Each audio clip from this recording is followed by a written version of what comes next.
Hello and welcome to another episode of Glory of Golden State Gaming. I'm your host, Swamp Swimmer, and today we had such a good time reviewing the Legions of Sin book. I invited Henry back, and we are reviewing the new Saurain Ancient book, LAB. Yeah, I'm kind of like an invasive species. You let me onto your podcast or your show one time, and I start coming back. Henry's like crabs, you know. He goes to one podcast and then he ends up in another podcast and another YouTube channel. He's hard to get rid of. There's anointment you have to put on. It's really rough. And you always got to scratch that itch.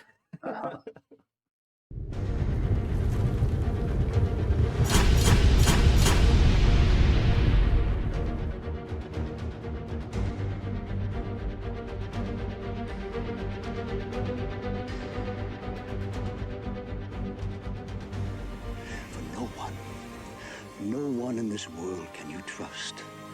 Not men, not women, not beasts.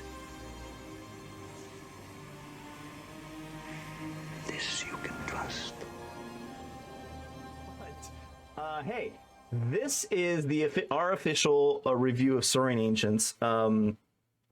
So we were lucky enough to be part of like the release schedule for the information. So when we're talking about the characters and the character mounts in this review, we can't talk about anything else outside of that because that portion of this video will be released early. So it's a little warning for Henry, but beyond that, we're doing the whole book. But let's jump right into. I'm super stoked about this. I've been a long time Saurain Ancient player. It's coming out. There's big changes. This is the LAB, so there's going to be a bunch of new stuff. And we are diving right in. And I'm going to point out right now, the first rule on the first army specific rule, it's a big one right off the bat, just like hitting homers right off the bat. No gods, no kings. Saurain Ancient armies do not have to contain at least one character, and they cannot name any character the general. Yeah, it's interesting to see this design space explored, I think, because so much of what Ninth is as a game is constructed around hard rules, and entering a design space that flexes that hard rule is really interesting. And I'm not sure it's a good rule or a bad rule, but it is really interesting to see them move into this design space. This is the overall rule that kind of like flips the standard organization of an army on its head. It changes everything. There's no general, and you don't need a character. It's just strange. We'll get more into it later in the book of how that kind of fits into the whole army, but it's interesting. Yeah. We'll talk about if we actually want to run a characterless army when we get to the characters. Universal rules. Chameleon. This is basically an upgrade you can give skinks to turn them into the classic chameleons. The interesting thing here, you get the double hard target, you get scout, but the interesting thing is chameleons can now ambush. Yeah, ambush is a rule that has been growing on me more and more and more. And I think just the more flexibility you add to a unit, like the better it is. So like just more flexible deployments, more flexible options for skinks in certain matchups, I think is very good. I think this makes blowpipes even better. When you can ambush into a spot where those blowpipes are exactly where you need them to hit that war machine or to hit that big monster with low armor, I think this makes chameleons even better, in my opinion. And something I always found with the old chameleons is you want them kind of up in the thick of it, but you didn't really want them there on turn one, where they could actually have a focused run on them. But if the chameleons are showing up on like turn 3, that's about where you're wanting your chameleons to start doing that work, because any magic missiles are now turned the wrong way. Any like shootings now probably turn the right way. Yeah. I agree. All right. Yeah, I think that's a really good change. Yeah. Combined strength. So this is like kind of a catch-all rule that's kind of it's basically the Skaman units that were previously in the core section, but there's numerous combinations now. Instead of just skinks with caimans, it's monsters can go with Tegu, which are the old Saurian warriors.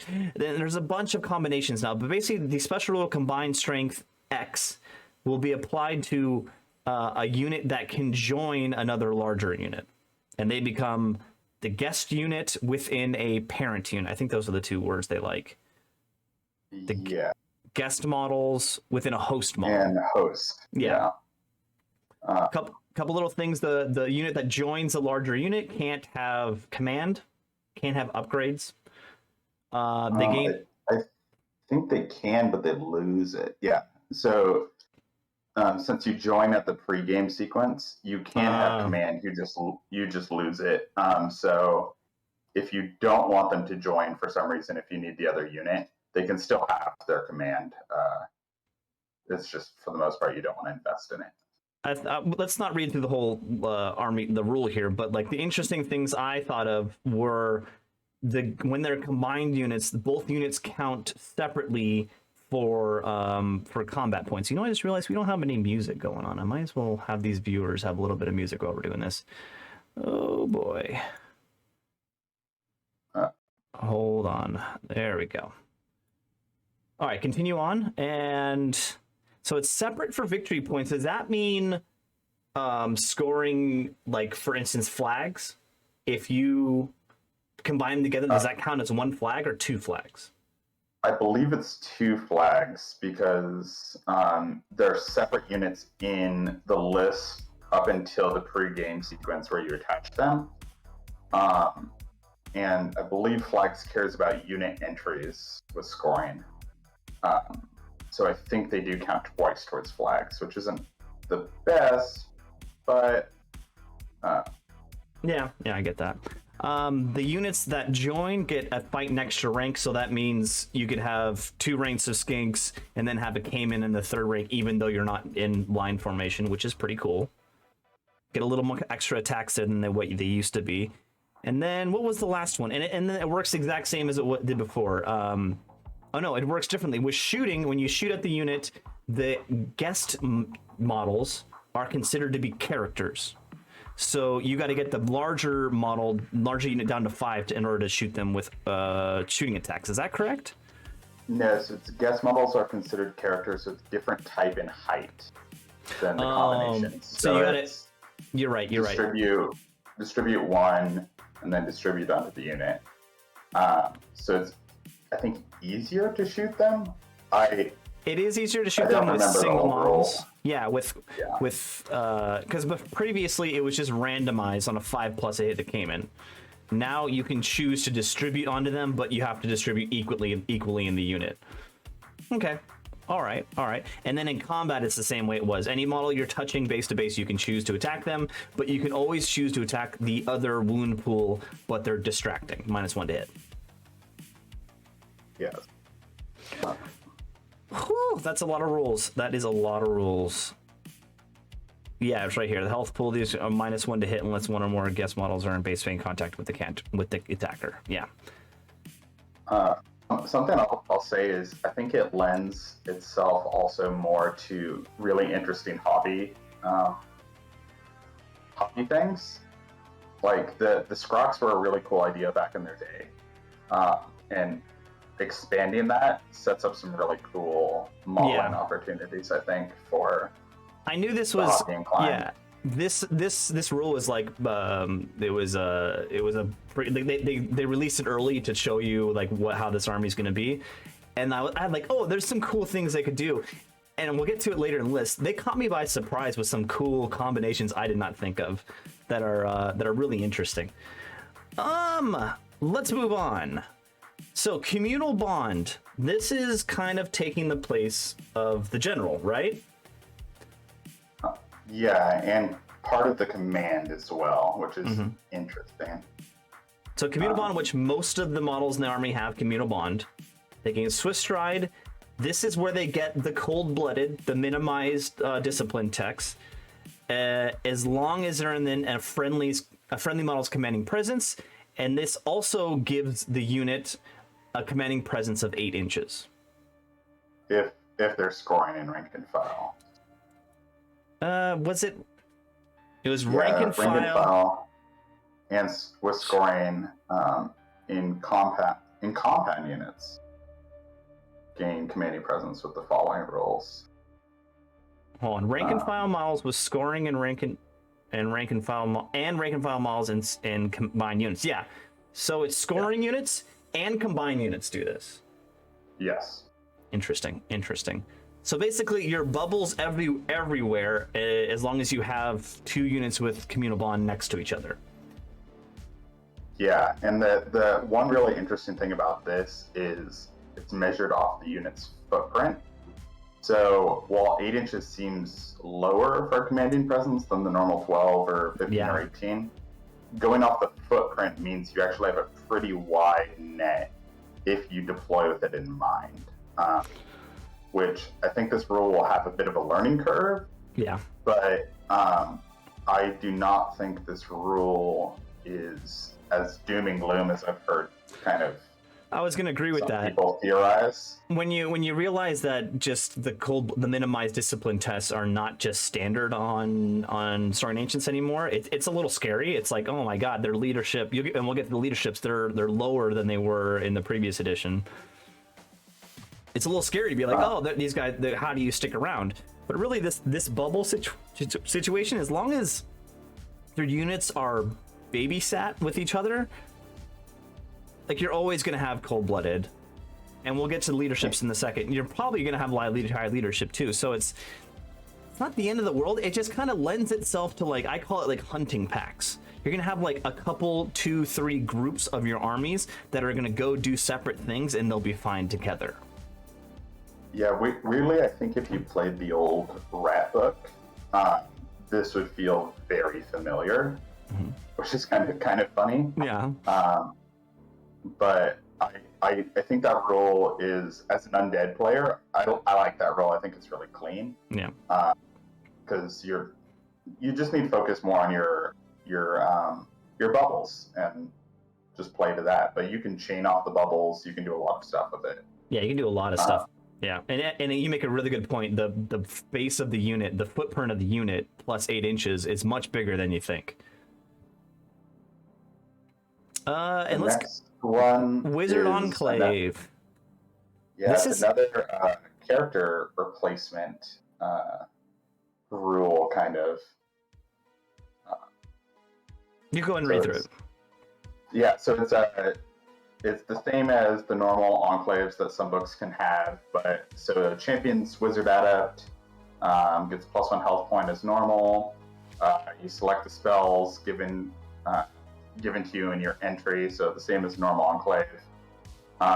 And sometimes it's going to change your base size, which is really cool.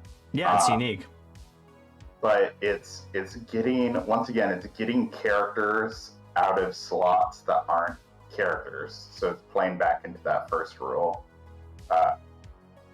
So it's lending itself once again to, if you don't want to spend points on characters for some reason, your champions can support you in the magic phase. Yeah, this does 2 things. First of all, if you want to run that character light, no character list, I mean, this is where you get your magic, right? All your most of the units in the book can get a Wizard Enclave Wizard. So that's interesting. But on top of that, I think if you want to go character heavy, you could take all of your magic out of the character section and then just do all like beat stick characters.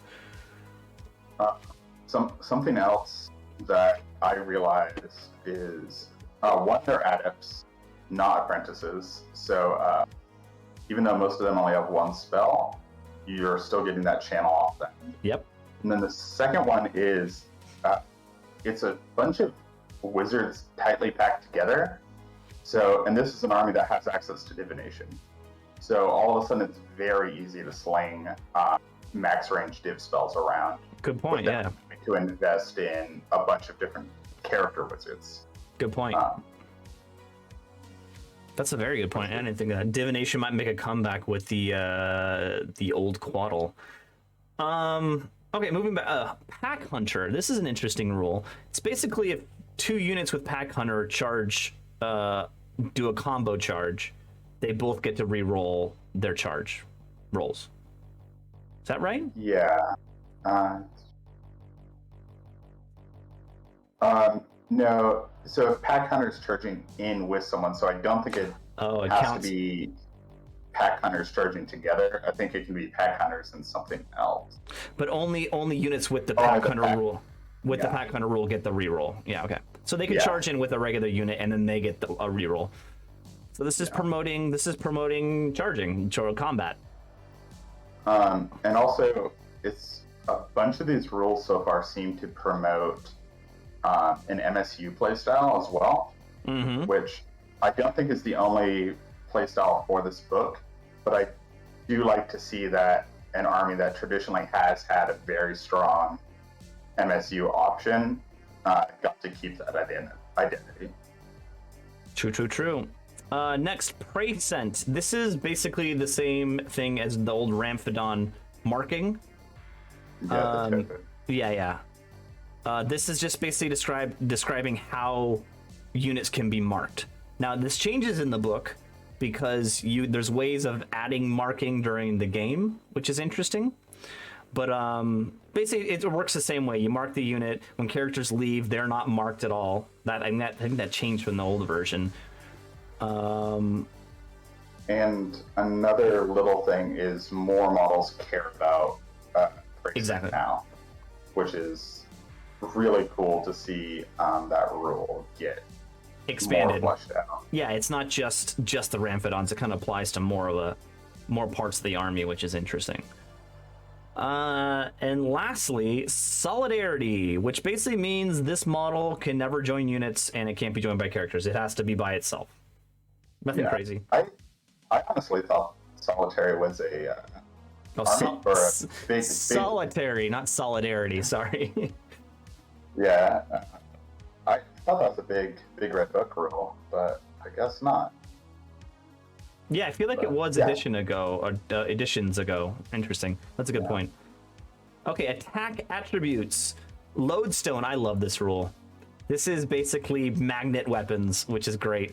It's basically if the weapon you have has a lodestone special rule attached to it, close combat or shooting. If you're targeting something with 3 armor or more, you get +1 to hit. It's pretty simple. So the important thing about this rule is it shows that no Saurians are juggalos, because they understand how magnets work. But no, I think this is a really cool idea to help an army that traditionally has kind of a harder time to hit in combat, get a little boost, but not a crazy like hatred or primal fury or anything like that. This is a kind of like a nice little buff. It's not amazing, but it's not bad. It gives those bows a little thing, something better. Yeah. Marking lures. This is basically, as I said, there's now a mechanic when on shooting weapons that you can add prey scent to an enemy model. Previously, you could put the 2 markers on 2 units, and then you're just stuck with those 2 units. It's pretty much just incendiary. Yeah, same thing. This book's incendiary token. And then predator senses is the thing that cares about prey scent, which is just you. So you also get to pick a unit out of the list for each of your prey scent. This is something that changed. It's only 1 prey scent at the beginning of the game, no matter how many units you have with predator senses. So instead of starting the game with 2, you start the game with 1 now, but you can add the markers, so it's totally fine. And was it always rerolls, or was it hatred before? I can never remember. It was just re-rolling to hit. Well, it was combined in the Ramphidon unit, so they were getting the additional attacks and re-rolling to hit. So this is just the re-rolling to hit portion of it. The additional attacks are still in the book, but they're attached to the actual Ramphidon entry. Yeah. Yeah, so as we said before, this Predator sense, the re-rolling to hit prey scent marked units, it's applying to another unit. So we'll get there when we get there, but it's interesting. All right, Armory, Blowpipe. It's the same as it was before. Oh no, Blowpipe, it's quick to fire now. It's quick to fire now. Oh, It's strength 2. yeah, it was strength 2 before. Oh, I thought it was strength 3. It was, yeah, it changed a few editions ago. But quick to fire, this is interesting. Quick to fire is really, really big for that unit. And when we get down to the Skink Chief, there's a few cool things that go into the quick to fire as well. Yeah. So magnetic shortbow. This is what we were talking about adding the lodestone special rule to the bow units. It's a little different though. That you can only have 25 of them in the army, and it's only 18-inch range, but it's AP1, strength 3 AP1, which is interesting. AP1's pretty good, and the +1 to hit kind of more or less means you're accurate when you're shooting at things you want to be shooting at. With this AP1 shooting, 18-inch range is kind of rough. Short bows are traditionally not taken for most armies that could have access to them, just because I don't think the old school short bows, the 18-inch bows, exist anywhere else. They're not in the main rulebook.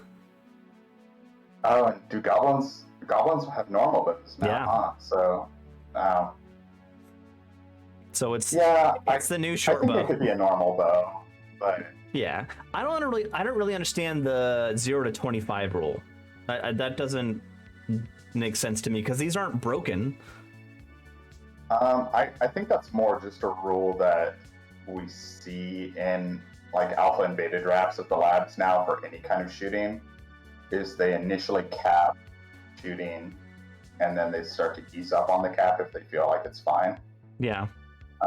Because you don't want your early community games with it just being mass gun lines, even if it's 18-inch mass gun lines. That makes sense. I get that. Poison javelins, same thing as it was before. Nothing new there. New weapon, Tooth and Claw. It's a two-handed weapon that gives you lightning reflexes and lethal strike, and it can't be enchanted.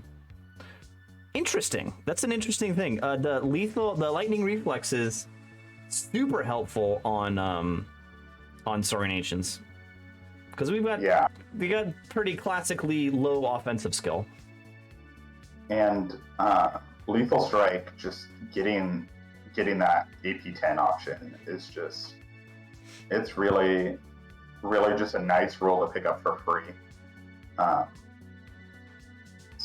Yeah, and I think there's no units in the book that have to pay for Tooth and Claw.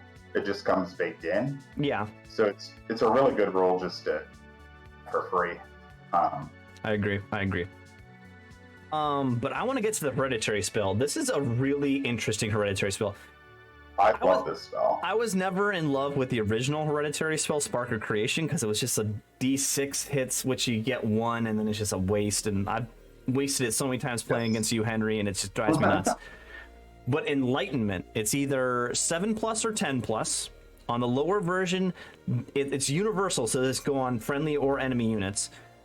+2 discipline and -1 to hit, so a buff and a debuff. And if you boost it, it's -1 to wound also. This, I think, has to be one of my favorite spell designs. Maybe like top 3 spell designs I think Night has ever done. I think the spell's super flexible. I think the amount of like layers and levels that the spell can kind of take you down is really interesting. The casting value is kind of high. Yeah, 7/10's pretty high, yeah. But -1 to hit, -1 to wound as a hex is big money, especially for skinks and things like that. I think using it as a debuff really lends itself to druidism, because throwing healing waters, then stone skin, then this, there's a lot of defense there. Oh, see, I was actually looking at it in combo with like evocation, because this is your defensive spell. So you can get like spectral blades up and something else, and they still have to save dice to stop enlightenment. I think we have two different philosophies when it comes to magic. Mine, I like the repetitiveness. I want 3-4 spells that do the exact same thing, because then one of those is going through. But you're right. If you want some variety, if you want to touch all the bases, that makes a lot of sense. And also, just +2 discipline for an army that still has access to stubborn models is really strong. Like, using that as a buff and just being like, yeah, I'm going to be -1 to hit this turn. Oh well, but it means I'm not going to break. I'm not going to panic. It's a buff for anvils, basically, right? Or Yeah. even chaff that you want to throw up in front of a terror causer that you don't want it to run away. You could drop this on it too. Yeah. This is a spell that I can see more often than not you're supposed to be taking, which is nice for a hereditary, I think. It makes sense. Yeah, I completely agree. As a Beast Herds player, I get it. Do you have a hereditary as a Beast Herds player? Oh yeah, tokens, right? All right, we're talking about Saurain Ancients. Let's move on. All right, we talked about it already. Okay, this is a new section, Howdah Devices. So, you know, in the old book, certain monsters had certain things on top of them. Maybe had 1 or 2 choices. Now it's really pick and choose. All of these options can go on many different monsters, which is super cool. Yeah, it's kind of a pimp my stag kind of deal. Pimp my stag. And we'll go through these pretty quick because I don't want to go through all of them in detail, but basically the first one is 0 to 3, gives you channel 1, and then it gives you a choice of 5 different offensive bound spells. So you can kind of choose depending on who you're facing. You're facing armor, you go Molten Copper. You're facing no armor, you get Swarm of Insects. You want to get rid of a character, you Touch of the Reaper. It's interesting. Yeah, it's kind of how the old Digiosaur just had access to Swarm of Bugs. But picking up channel 1 is also fairly solid. 90 points is a big ask, but yeah, it's a lot of points. Yeah. Monolith of Vitalism. This is your BSB. This is your BSB. There. Spoiler alert: there is no BSB option in the character section. Yeah. This one is interesting because when I first read it, I thought it just gave you Rally Around the Flag. I liked it a little bit more, but it does make it so you're going to give up that extra 200 points if you die. True. But since it's going on a stag or something along those lines, it is an 18-inch bubble. So once again, you get to play the bubble game. That was my thought too. You're getting the spread out bubble with the communal, whatever it's called, the new leadership bubble. You need the 18-inch BSB bubble also to make it work, and I think this is going to be the regular choice for a BSB in the army. One of your monsters is going to have this. Okay, Venomous Fortress. I love this. I love this one. It's 0 to 1. It goes on a Thyroscutus only. It makes the base bigger. There's 6 more skinks on top of the Thyroscutus. It goes in a skink unit. It has to go into either a skink warrior or skink hunter unit. And it gives the whole unit poison attacks and hatred. This is the skink blender. The skink blender's alive! I can imagine why you love this one. Yeah, I think this one's pretty cool. I like that they were cognizant of the fact that Saurus or Tegu shouldn't be able to have access to this. But this one seems cool to keep those all skink lists still having a threat.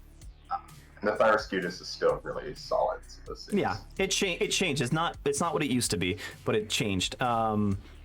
We'll get more into it. I've got some ideas. The skink blender is rebirthing, and we'll get later on in the book. I'll talk about it. But next one, Suncatcher Crystal is 0 to 3 in the army. It's a shooting weapon, and you get 2 options every time you shoot. You can either do Dispersed Beam, which is a 2+ 18-inch range, D3 plus 1 strength 4 AP 1 hits, accurate march to shoot, reload. Or you go to Focused Beam. It's just 1 shot. It's strength 8 AP 5. 12 inches, little bit short range. So this is interesting. This is a flexible shooting. This is almost your artillery piece. Not as strong as an artillery piece, but you get the option of what you're shooting at, which is nice. And the range is struggles with going against the next choice, which just kind of seems like, for the most part, the better option. Yeah. Well, let's jump there right now. Magnetic Great Bow. This replaces the Great Bow that used to go on Stegs. 18. It's only 18-inch range. It's 2 shots. Strength. It's a bolt thrower, so it's 5 on the first hit, 3 behind it. AP 3 on the first hit, 1 behind it. Multi-wound 3 on the first hit, and lodestone. And it's march to shoot. So you're getting that +1 to hit. It's a 3+ normally.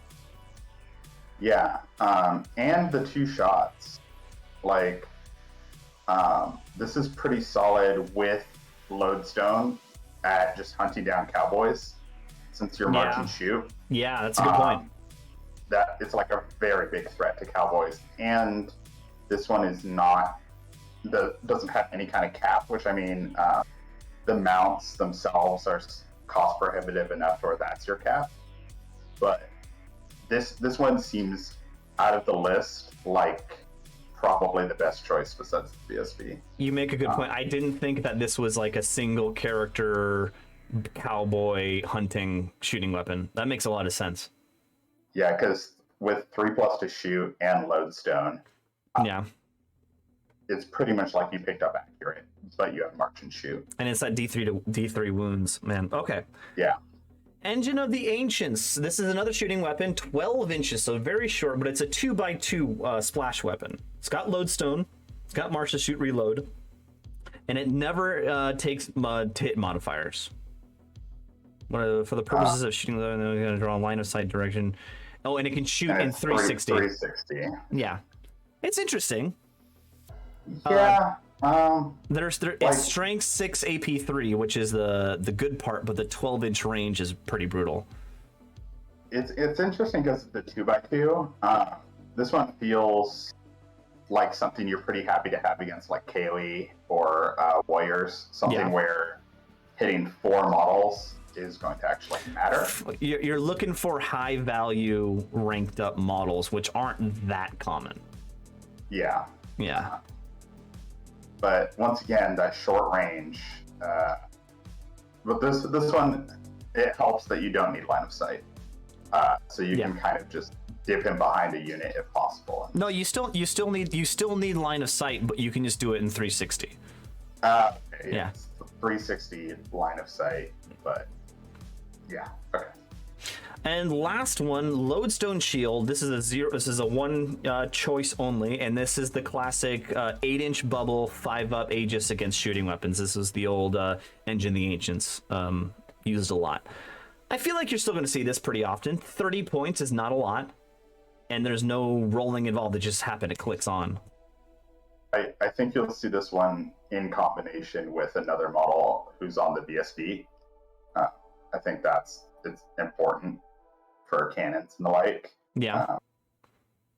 But this army actually kind of picked up some resistance to shooting just in its unit entries. So I think this is really just for protecting your monsters from cannons, which isn't a bad knock at 30 points. Yeah, I mean that's not a bad at all for 30 points. I'm going to take that. There's especially with how the combined unit shooting works now too. Yeah. There's a lot of cool options there. So I think you're gonna have in Saurian Ancient armies, you're gonna still have 3, 4, 5 monsters. I've been kind of wrapping my head. What's the average number of monsters you're gonna see in these armies? It's hard choices. That's all I'm saying. It's a lot of hard choices here. Yeah. All right, let's go to special items. Weapon enchantments, Glory of the Dawn Age. This changed. It is a halberd or a spear this time. It's +1 strength, +1 AP, magical attacks. In addition, instead of just 2 wounds, if you successfully wound on a 5+, you get lethal strike and multi-wound 2. Yeah, so I think this is better. Yeah, I think so too. It's not as like swingy as the old version used to be, where sometimes you just blew them out of the park. But lethal strike is really solid, just as a free pickup again, especially with just being able to get through regen is just a nice upside of Lethal Strike. Mm-hmm. And did it get cheaper? Yeah. Or was it always? I don't remember. I don't remember. Yeah, it's good, and the people who can still take it. I think it now can actually be taken on a Skink Chief.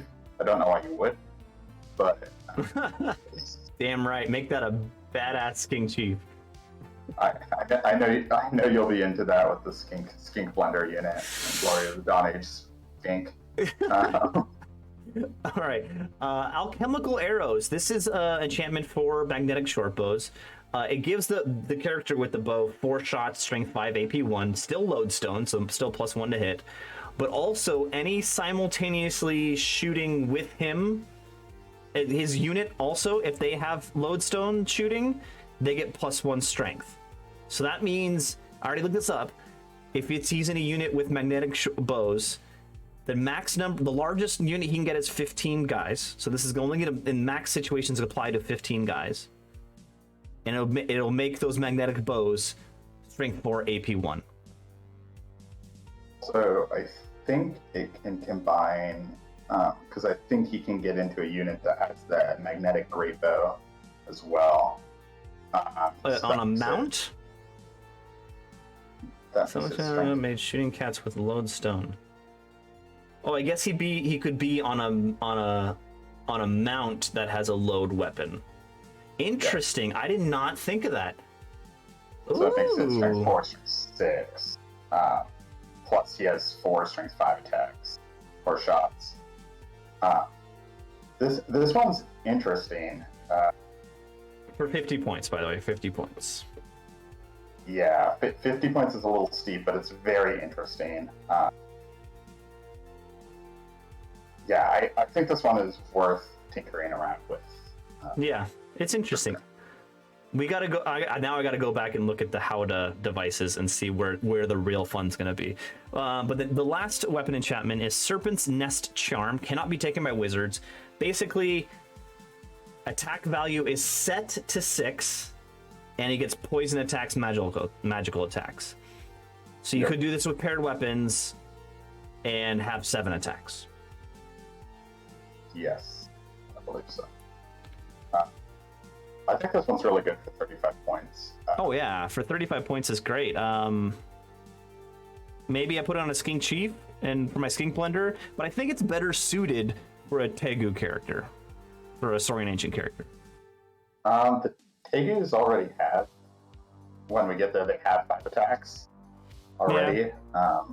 But no, I think this is really good, and it's really cheap. Like 35 points for that many attacks. It's really solid. All right, armor enchantments, Vital Essence. Health points go up to 4. Gains Fortitude 6 and +1, max of 4 plus Fortitude. And this is a shield.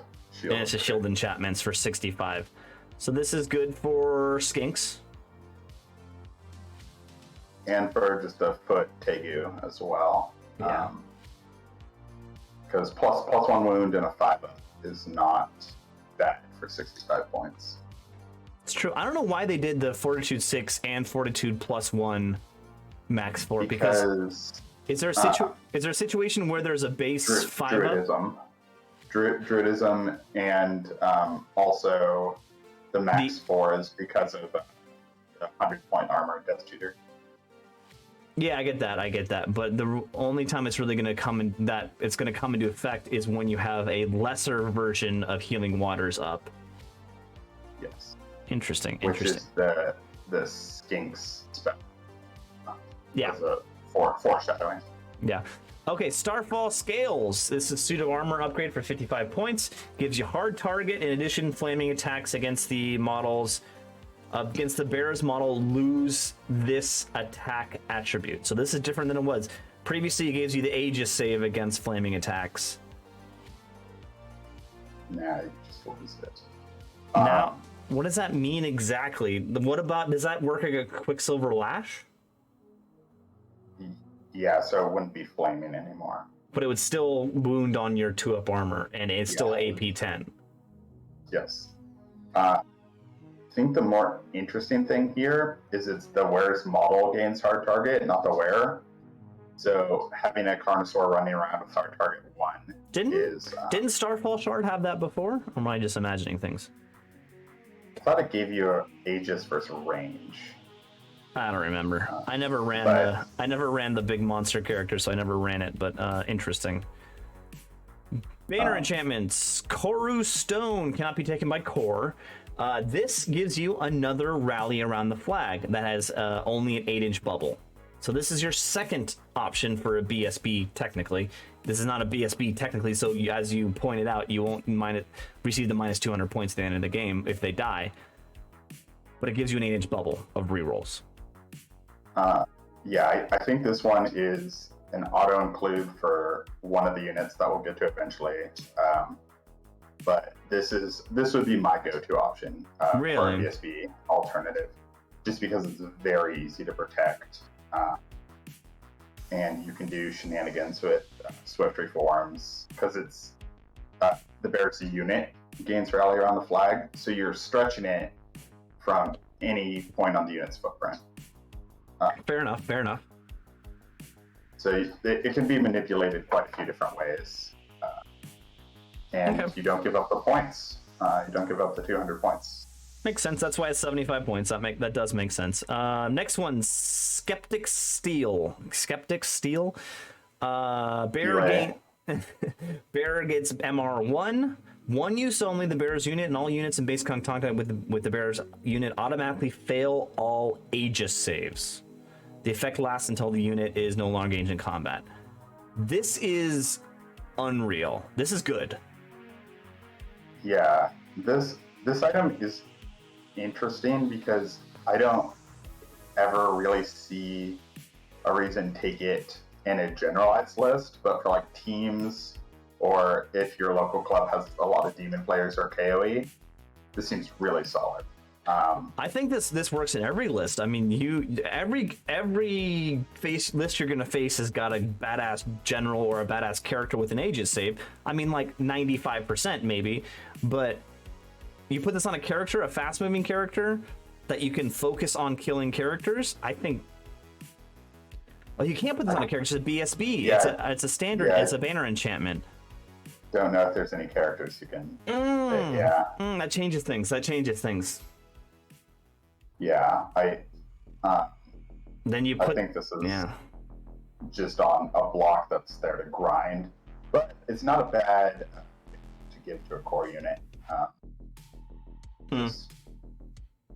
Some Tegu with spears, I think, are very happy to have this banner.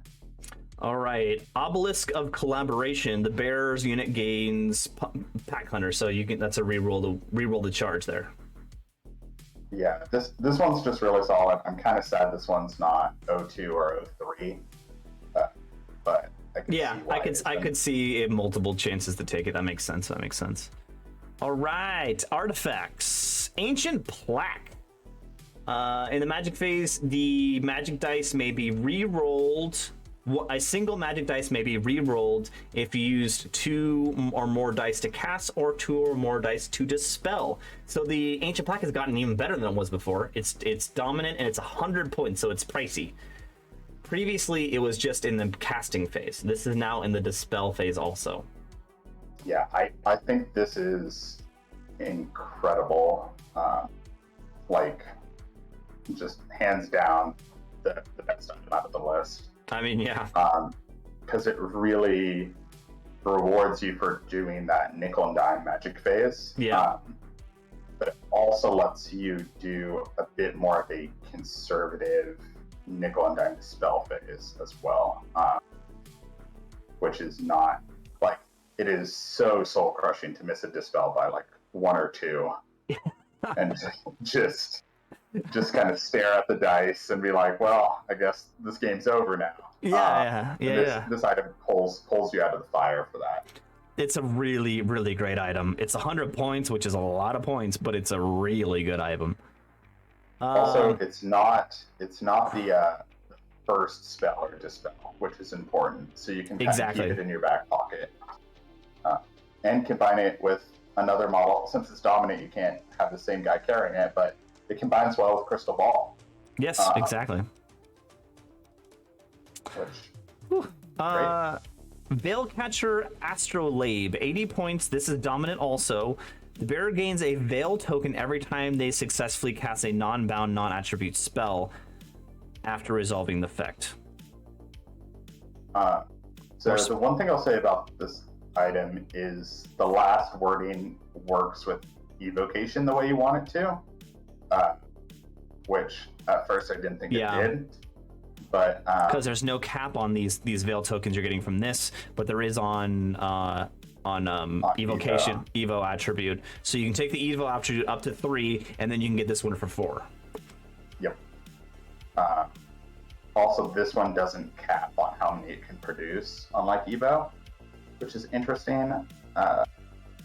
The one downside is it being dominant means you can't combine with the book, but you can't have everything, right? You can't have everything. You cannot have everything. All right, Stampede Resonator Crystal. This is one use only.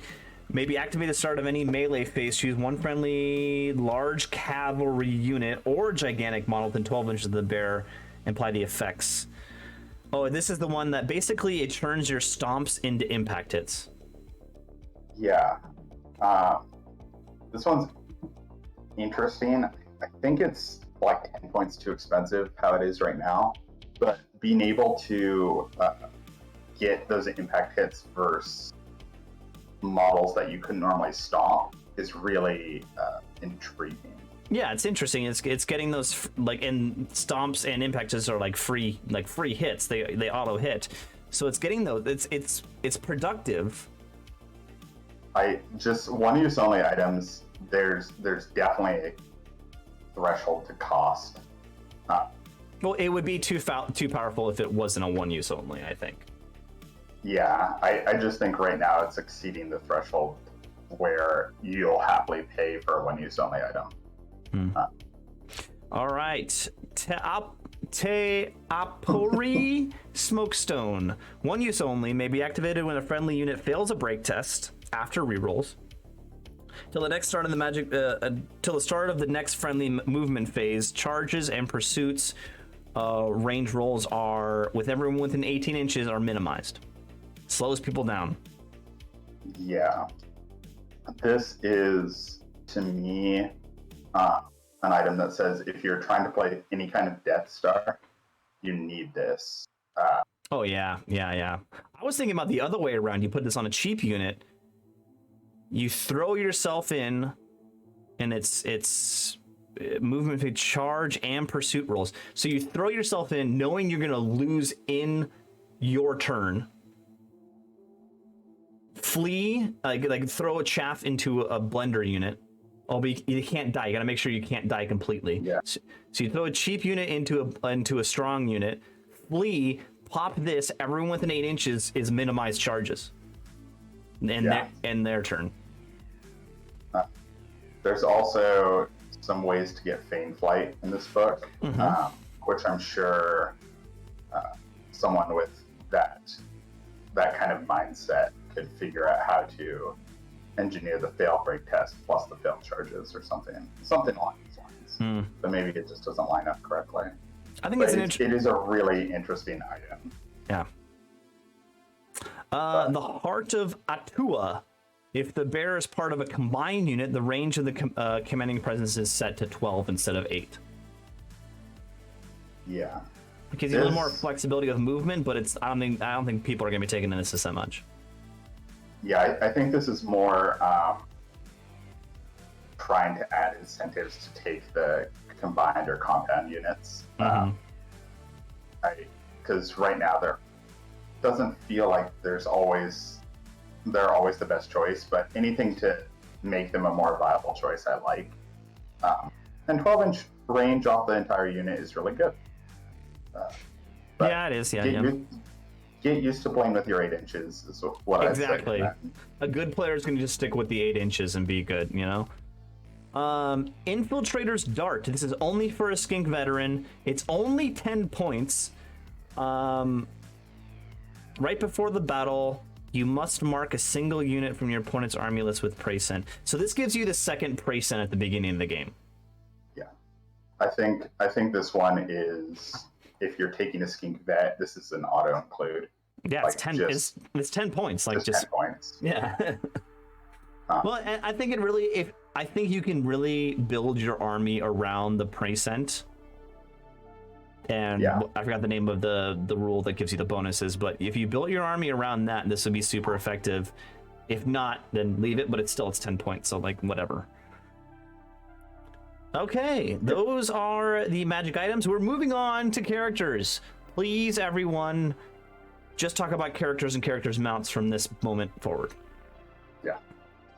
Actually, let's talk about army organization first, really quick. Characters core special, pretty standard. Yep. Guerilla Warriors, which is basically all of your shooting. Some models came out of Guerilla Warriors. We'll talk about it when we get there. 30%. And Magna Sauria, which is your monsters again, 35%. I don't remember the percentages of what they were before. I remember your core used to be 20%, so I'm really happy to see it go to 25%. I would like to see min core 20% removed from every book in the game. So seeing lizards get brought in line makes me happy.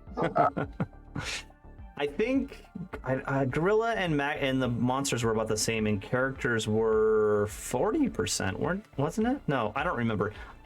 Sorry, folks. I think 35% is in line with everyone else except Warriors. I think the only change is core. Okay. Leave an angry message if we both just can't remember percentages from a book that doesn't exist anymore. Yeah, sorry.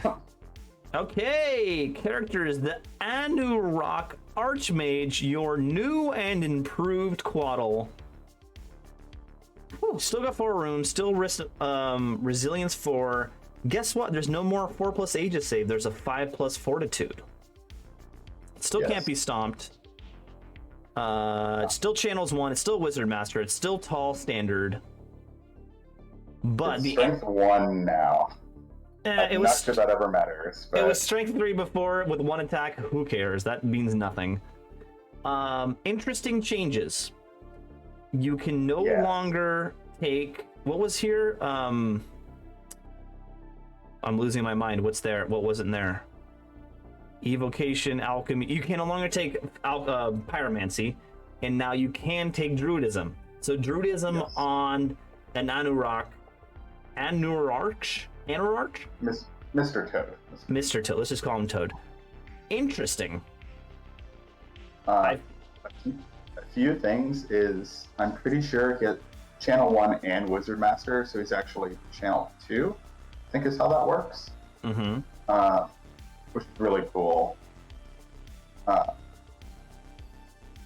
And Fortitude versus the Aegis, there's ways to get him that Aegis in characters as well, so we'll get to that. But I think picking up Druidism is really big for him, because that always kind of seemed like a lore he wanted. Because the list that play him is normally very blocky. So looking to Druid. I don't know, you know better than me, he was O2 in the last book, right? Now he's O1? Yeah, he was O2. Now you can't run the double frog, which was a very, very niche list, but it was done before. Closely guarded special rule. This is you can't accept or issue duels, and you can never be sent to the back because of a duel. Pretty standard. You gain Strider and Stand Behind, pretty standard. But the interesting part is he can join Tegu Warriors, which are your regular Saurian Warriors equivalent. Your Tegu Guard, which were Temple Guard, and also Elder Caimans, which were this basically bigger vision, or the what Caimans used to be. We'll get there, but stick with me. Yeah, except they're now on 50 by 50s, which is cool. One thing about him for Closely Guarded is it now has him as a never issue or accept, which is the tiniest change in the world, but someone who plays characters that you can't refuse their duels, the Never is going to override that. So a Duke or a Vampire isn't going to pull the Frog into a duel now. Yeah. Which is it's the tiniest change in the world, but it's significant. Is a very good change. It's a significant change, yeah. Grasp of the Immortal. Remember, this used to be in the choices you can take. Now it's just standard. You can drop all of your channel, however many channel you have. You can drop all of them and get the +1, which equals a total of +2 to casting every turn, and you can choose each turn which one you want to do. Super interesting, super good. Yeah, for free, this rule is just great. Having channel 2 means also that you can have, and also having adepts coming out of non-character slots means you're going to have a very packed amount of Veil tokens. Mm-hmm. So this kind of lets you fluctuate between the magic phases where you don't need to pick up channels, but you do need to chain maybe 3 or 4 spells together rather than 2 to 3. It's just good. It's a good one. And plus 2 to cast is just great, especially when you know 4 or more spells. Yeah. We got a new mount option here. So we're going back to the Anararch Wardens, which, if you remember back in the day in 8th edition Warhammer, the little guys carrying the toad on their shoulders, this is them. We'll get to that mount in just a second. Doesn't make huge changes, but it's interesting. And then go ahead. I'm sad we still don't have a steg mount. Yeah. Can't mount them on a steg. That would be a cool, expensive option. I would totally do that. No Mazdamundi still, but but it is cool, and the mount is actually viable, which is always an exciting thing for a model that's pretty storied in its normal size. And we still have the Arcane Masteries. We have a bunch of options to take with your Quaddle here. Let's talk about the first one, the most expensive. How many points can you spend? You can spend up to 100 points. So that's a little different from last time. Forbidden Mastery. This is really cool. So this is the choice you take if you want to take Pyromancy spells. You get 2 spells, which you can choose through the 1 through 4 spells of Pyromancy.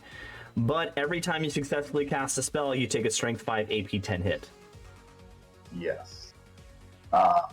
And the cool thing is this combos really nicely with Lodestone, I think. Any of the Lodestone shooting, because just being able to pick up Flaming Sword with either +1 or +2 to cast,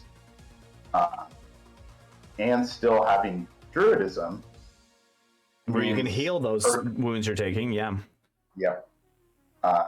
Means Forbidden Mastery is not that dangerous for you, and it's only 1d9/3, and you still get your Fortitude save. So I really like Forbidden Mastery. Just having incidental access to Flaming Sword is pretty cool. It's just a great spell. Yeah.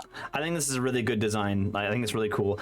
Initially, when I saw this, I was thinking of running Alchemy and then doing Forbidden Master. And then you have, for a combat list, you have double +1 to, or you have double flaming attacks. Yeah, you have Glory Golding. Yeah. It also shores up the problem Alchemy has where you can't deal with Swarm, low armor. Yeah. Sometimes you just get to pick up two missiles. Yeah, it's awesome. So next one, Eidetic Mastery. You just know 1 additional learn spell that must select from his chosen path. You just get 1 more spell. Pretty self-explanatory. A little expensive, but yeah, 55. Abjuration Master. The owner must re-roll its first failed dispelling attempt in each magic phase. In addition, if any wizard within 24 inches of the model miscasts, it is considered to have used 1 additional magic dice. I think this is fantastic. So good. So this is what I was talking about with Plaque and Crystal Ball, like you just have this such an impressive defensive magic phase. Oh yeah, you get to re-roll one dice. You re-roll the first failed attempt. You first re-roll the first, and you get +2 to the first dispel attempt. Jesus, that's a lot. Yeah. So it punishes them for throwing more dice at spells because of the other part of the ability. I was looking at the other part, like, you know, that's the classic rule in Ninth Age, is like, don't roll 5 dice at a spell. This makes it don't roll 4 dice at a spell. That's pretty hampering, like. And then, yeah, you punish thaumaturgy even more. Like this one is the outstanding one for me out of the masteries. It's just so cheap for everything it does. Yeah. And it lets you be greedier, which is just always good for the magic phase. Okay. Astrological Mastery. Immediately after successfully casting a learn spell, resolve its expects. A single friendly model within 18 inches of the model gains +1 advance and +2 march, and it can't be affected twice. Lasts until the end of the friendly magic phase. So this... It's Evil Eye, except it's a little bit worse than Evil Eye. Yeah. Immediately after successfully a learn spell. Yeah, so this can stack as many times as you want. No. The unit cannot be affected more than twice. Oh, you're right. Can't be affected more than twice. Yeah, and so it can't be thrown at us a negative, but it just adds Evil Eye as an attribute to other lores, which is kind of cool. Yeah, I mean, doubling up attributes is always good. I'm not sure it's 50 points cool, but it is cool for an army that is traditionally moved 4. Mm-hmm. All right, Mind Shifting Mastery. The model gains Protean magic, so they get all the 1 spells from all the 4 lores.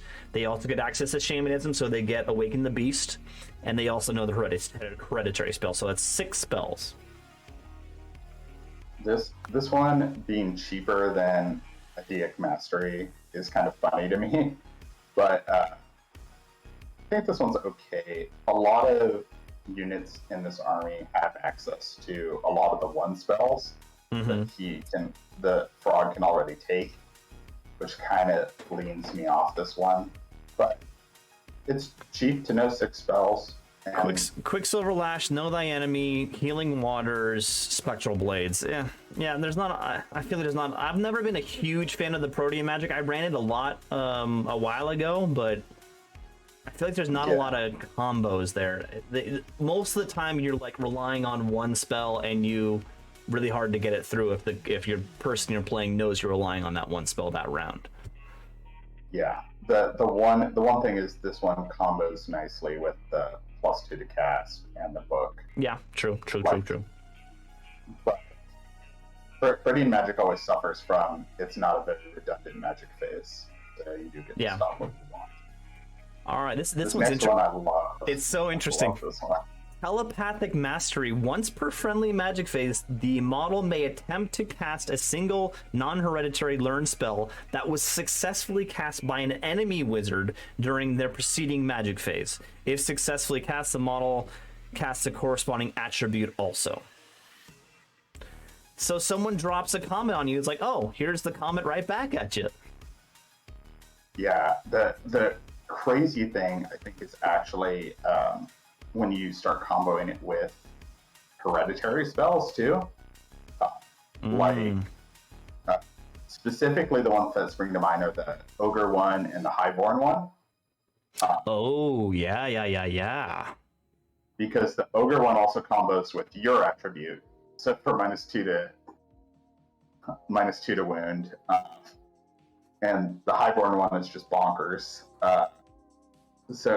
Telepathic Mastery. It's weird because they need to cast a spell for it to work. Yeah. Successfully cast a spell. It changes your defensive magic phase preceding your magic phase. Like most of the time, you're targeting spells that you know are gonna be bad for you, so you try to stop them. But now it's, I'm gonna let this one through that I really want to cast, but might hurt me, but I can withstand it as long as I can dish it out at them. It changes the dynamic in the magic phase a little bit, in your defensive magic phase. Also, just it rewards you if one slips through. Yeah. Like, totem slips through your net, and at least you get a totem out of the deal if you want it. I agree. Conjuration Mastery. The model gains MR, ignores MR unless casting a focus spell.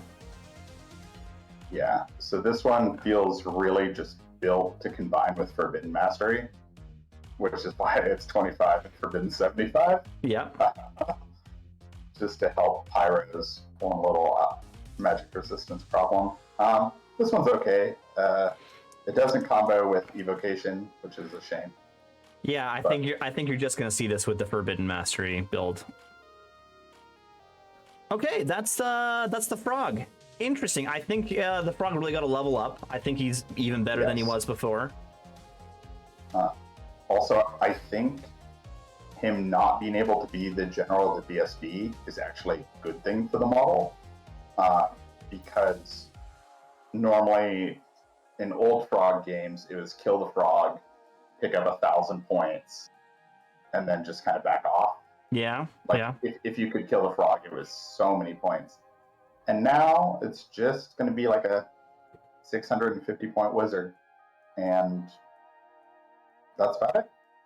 Like, it's still a big loss, but at least now it's not your wizard, your general, your BSB. Like, it's not everything. It's not everything. It's not all eggs in one basket. Yeah. I get you. All right, let's move on to a Cayman Master. So this is your Cayman character. It's on a 50 by 50, which is the one thing to it's know. different. So, it's different. 50 by 50. It's about the same stat line as before. I just realized he's solitary. Yep, so he's solitary. This guy has to go run by himself, which is interesting. And he gets this rule called Art of War and Weapon Master, which is new for Caymans. He can choose between a great weapon, a halberd, and the Tooth and Claw, the new thing. But all three of them are better because he's the Art of War. Great weapon, he gets +1 to wound, so he's effective strength 8.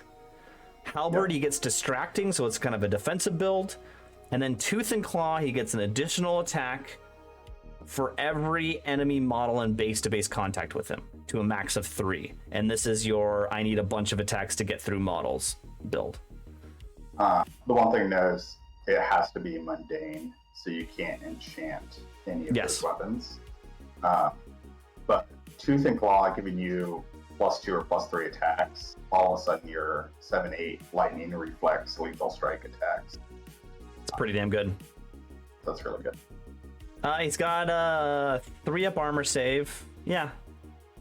And he can take 100 points in items, which you're incentivized not to gear towards weapons.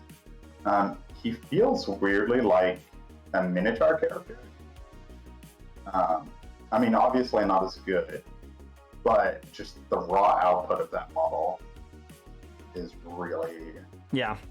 raw. And plus like, he's even just 320 points out of the box. Like, don't do anything else with him. I agree. I don't think I'd really give him anything. There's nothing out of the magic item list that I'm like, oh, this guy needs. Yeah, like maybe put one more pip into his armor somewhere, like Basalt Infusion, and then just let him go nuts. Sadly, he's large infantry, so no ranger's boots, which should be the ideal. But I mean, he's gonna be a single model, so he's gonna be easily going left and right on your battlefield. And he's movement 12, like that's not bad. Also, even just like Wizard Hat, or he's a good Binding Scroll caddy, because you're already pretty happy to put him in the list. I agree.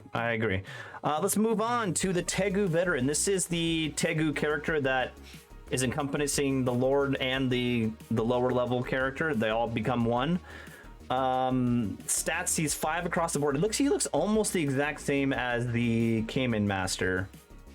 He does, yeah. One worse armor, one less wound. And one more agility. Yep. And let's see, he can take 200 worth of items. His mounts, he can be in a Raptor or the good old Alpha Carno. We'll get there, folks.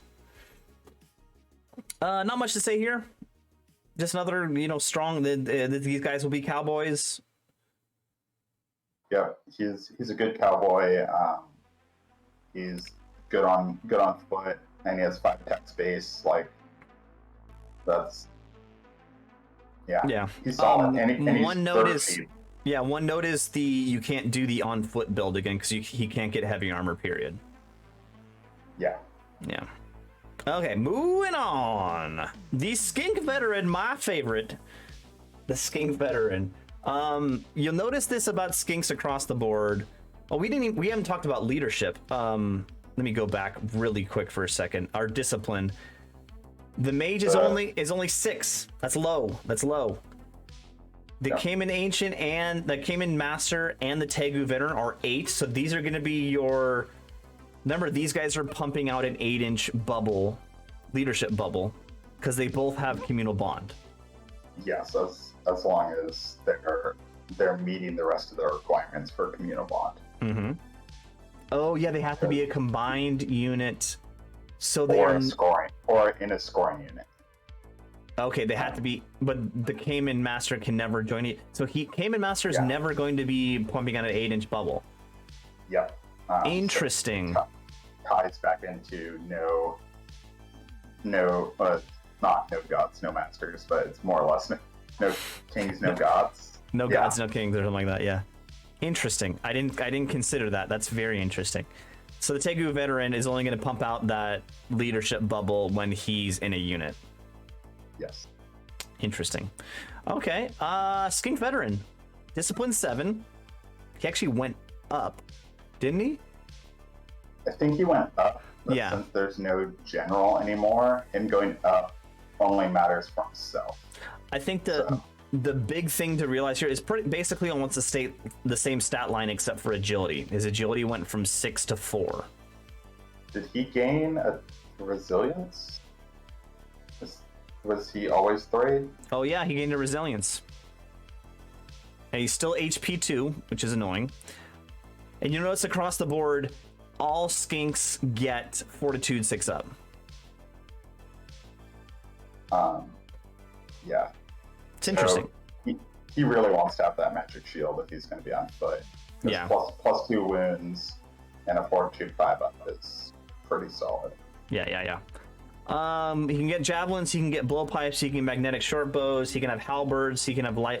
There's your the Dawn, whatever. What's the magic item? The offensive magic weapon. Glory of the Dawn Age. Glory of the Dawn Age skink. I love it. Paired weapons, light lance. So cool things now. You can make 2 skink veterans chameleons. So chameleon characters. Pretty interesting. Give them ambush, scouting. It's an interesting thought. And also, I love this one. On foot only, Master Strategist. It's only 1 per army. You can give a unit consisting entirely of skink warriors, skink hunters, or skink guerrillas, Vanguard, and Feigned Flight. Yeah. Feigned Flight is a big rule to just kind of pick up. I really think if you're going to be taking skinks out of either core or the guerrilla option, that master strategist is a good cheap pickup. I think it's a great pickup. 35 points, nothing crazy, but that's really going to help your chaff game. Yeah. And he has 3 mount options. Yeah, mount options. So Mountain Pterodon is your regular pterodon, like the character pterodon from the old book. Taurosaur is a Taurosaur. The Huakai Sky Tyrant we'll get to. It's interesting. I don't know if I'm going to take it, but it's interesting. But we will get there right now because that's all the characters. Yep. Character mounts. Okay, so this is the mount for the Anarok, the frog. If you put him on the Wardens, he becomes March 612 or move 612, which is interesting. It becomes a 50-75 base, which is interesting. He gets 5 wounds. And he picks up 3 armor. 3 armor, and it Aegis 5 up against magical attacks. So a situational Aegis save. And he has some wardens who are strength 5. 4 strength 5 attacks. It's interesting that it increases his speed. So it's interesting that it increases his speed. Wait, was he 612 before? Let me just check to make sure here. Hold on. He was no, he started at 612. My bad. Oh. Yeah. I think this is good. A good mount option. Picking up another wound is solid because for the most part, things that are going to kill him are snipe spells and things that can target him out of the unit. So the armor 3 doesn't really matter, but the 5-up Aegis First Magic is solid. Yeah. And the extra wound is solid. Yeah. Interesting. The Raptor, the Saurian Raptor. This is, from what I can tell, almost the same thing. It's still got 2 strength 4 AP 2 attacks. It's only +1 armor. It was +2 before. You're right. It was +2 before. So a little less armor, but he gets Pack Hunter, which means on a lot of occasions you're gonna get reroll to wound or reroll to charge. Interesting. Charge, yeah. And he's O2 in the army. Yeah. Yeah, I think the Raptor is more or less a downgrade. Yeah. Almost impossible to get the 1-up guy now. But I don't know. Pack Hunter's a pretty good pickup. I would say it's a wash as far as the change. Yeah, goes. it's just I think you're definitely gonna see less cowboys nowadays. Yeah. Yeah. Was it always agility 4? I can't remember. I think it was. Okay. Mountain Pterodon. This is your character mount, so this is HP 3, Resilience 3. This is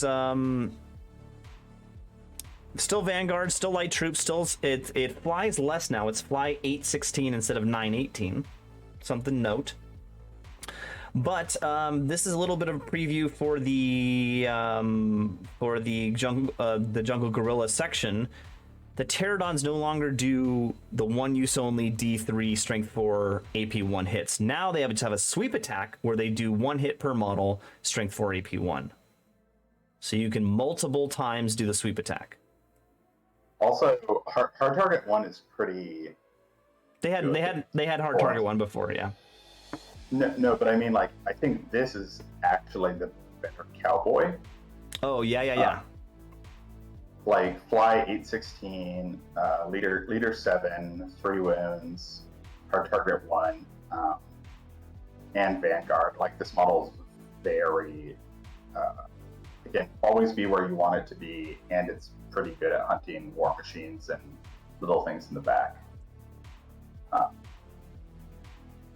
Yeah, I agree, and you give it some nice, some good magical weapon in your home free. Yeah, it's almost like there's a 35-point weapon in this book that gives you 6 poison attacks. Interesting. Okay, let's move on here. The Puakai Sky Tyrant. It's basically a mountain pterodon, but it causes fear and it's fearless. It's solitary, so it can't join any of their flying units. It's got actually go ahead. Quite a bit different than the pterodon because it's on a 50 by 75. Oh, geez. So it's actually closer to like a griffin or a hippogriff or like a wyvern or like something along those lines. And it's got 4 strength, 5 attacks, and 4 wounds. Interesting. And it's got predator senses, so things with the scent marker, it's going to have hatred against. It's going to rerolls against. Yep, just straight rerolls, no hatred. Yeah. And then it's got this funny rule called high altitude, where basically beginning of any turn you could take it off the board, and it'll come in after that as an ambusher. Yes. It's also interesting that it's fearless.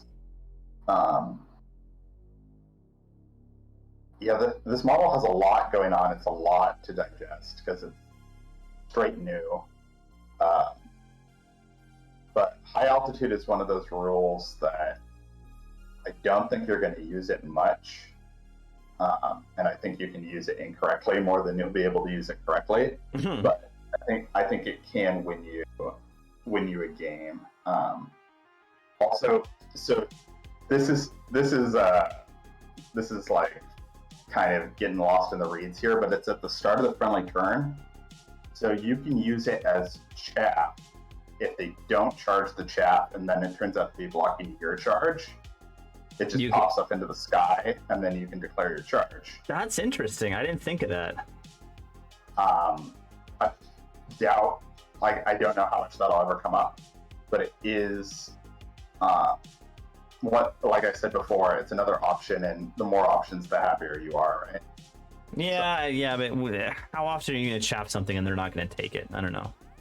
Yeah, but you can't chap yourself with the Sky Tyrant if you don't want to. Yeah, interesting. And we're moving on to the Pterosaur. He's still moving 6'10". He still got 6 wounds. He's still resilient 6 and strength 6. Still got 4 attacks. He lost the devastating charge +1 attack, but he has impact hits 3d3 instead of d6 +1. Yeah. And if you want to get spicy, you can take the item that gives you impact hits equal to your stomp. Yeah. So you can be 3d3 plus d6 if you want to get super spicy with it. And it can take a Howdah device. So we can do that build I was talking about with the Lodestone Bow and Lodestone Ballista, and just pump out strength 4, strength 5, and strength 6 shots. Yeah, that's interesting. All right, that is it for the mounts. You know what I need? Oh no, there's one more. How could I forget? I am so bad. The King of the Jungle. Ooh, okay, Alpha Carnosaur. He's got Frenzy. He's got Fearless. 7'10" Swift Stride. 6 wounds. He's still Strength 7. 5 attacks. Battle Focused. Multiple wounds too. Still got all that. He's Predatory Senses now, so he gets rerolled to hit prey-scented things. That's very interesting. And he's an Apex Predator, so when he gets Devastating Charge +2 inches when he charges something with Towering Presence, same as it was before. The only really big change here is the Predatory Senses. There's actually one more big change. What was that? He's not O1 anymore, or O2. There's no cap on him. Oh yeah. Which is fascinating. I'm like, sure, it's not good. You can't run 3. There's not enough points for 3. A Tegu Veteran on 1 is 6. Oh no, yeah, you're just over threshold. We'll get to it. There's something later in the book that we'll talk about that changes things. But yeah, that's the characters and the character mount section. And next we're on to core. Again, 25% instead of 20, so you got to put a little more core on your list. Tegu Warriors, the old Saurian Warriors. They're basically the same 4-8 discipline 7. They went down 1 discipline. They're still armor 2 with a shield. 2 attacks, strength 4, AP 1. They can take spears.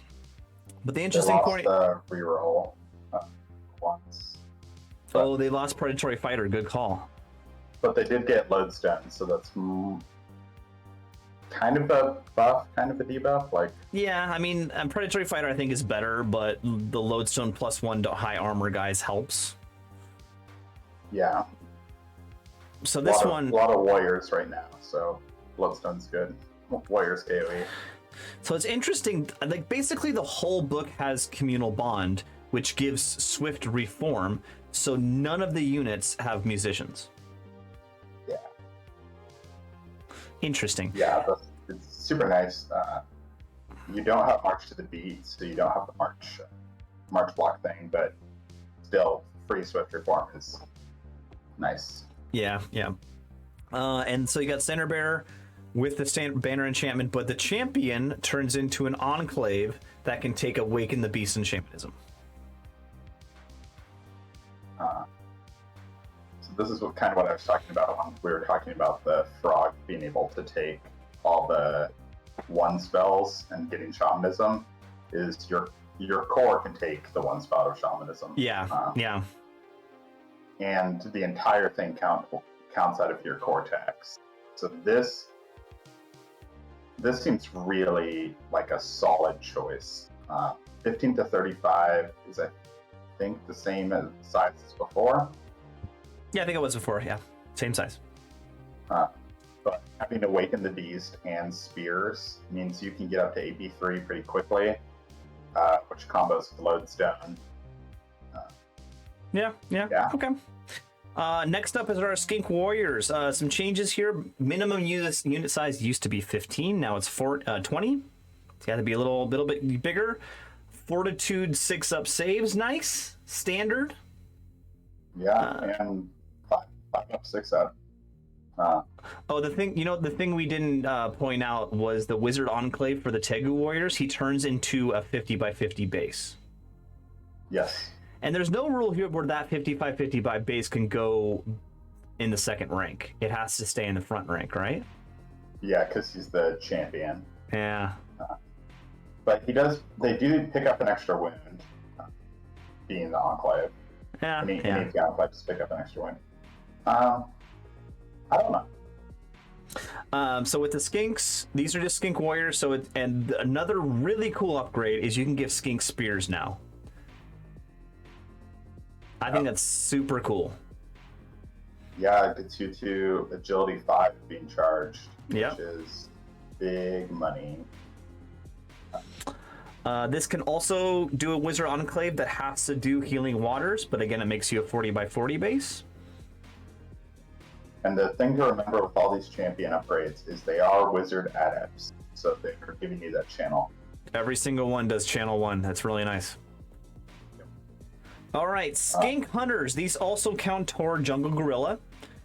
10 to 20 light troops. They're not skirmish, just light troops. They're the regular Skinks with Poison Javelins with the same champion upgrade. Thing to know about them is they have communal bond, but they need to be a compound unit in order to pass out their leadership. But their leadership Yeah, exactly. 6. It really encourages you to use those the combined units. It really does. But we'll get to something in the future. There's numerous options to put in these guys, so we'll get there. Did their aim go up on javelins, or was it always a 4+? It was always a 4+ from core, yeah. But look who showed up in core, Caimans. Now these aren't the Caimans we used to know, but they're still Caimans. So I would say they might be better actually because of Tooth and Claw. Yeah, yeah. So these Caimans are the same except for their Strength 4 instead of Strength 5. They're 1 less AP. They're 1 less Agility. They're Agility 1. But they get Tooth and Claw. So they are 3 attacks apiece, Lightning, Reflexes, Lethal Strike. It's pretty good. You can also upgrade them to halberds for 4 points apiece. And these can go into Skink Warriors, but you can only do 4 into a Skink Warrior unit. Because this is also, they got rid of there had to be at least 10 Skinks for 1 Caiman to show up in a Skaman unit. Those guards are gone now. So you can put 4 Caimans into a 20-man Skink unit. Also, they have Wizard Master Champion. Yep. Awaken the Beast. Yeah, it's okay. I actually like this unit just as an 8-pack with a champ and a magic banner. Also, another thing to point out, they're 0 to 8 in the army, so you can only do 1 unit of 8 in core, so you can't spam Cayman core. Yeah, you can't play ogres with your Saurian armory, but I think they're really a solid core choice, mainly due to Tooth and Claw. The agility one is really rough, though. Yeah, it is. That's pretty rough. So it's an interesting choice. You can't take a great weapon.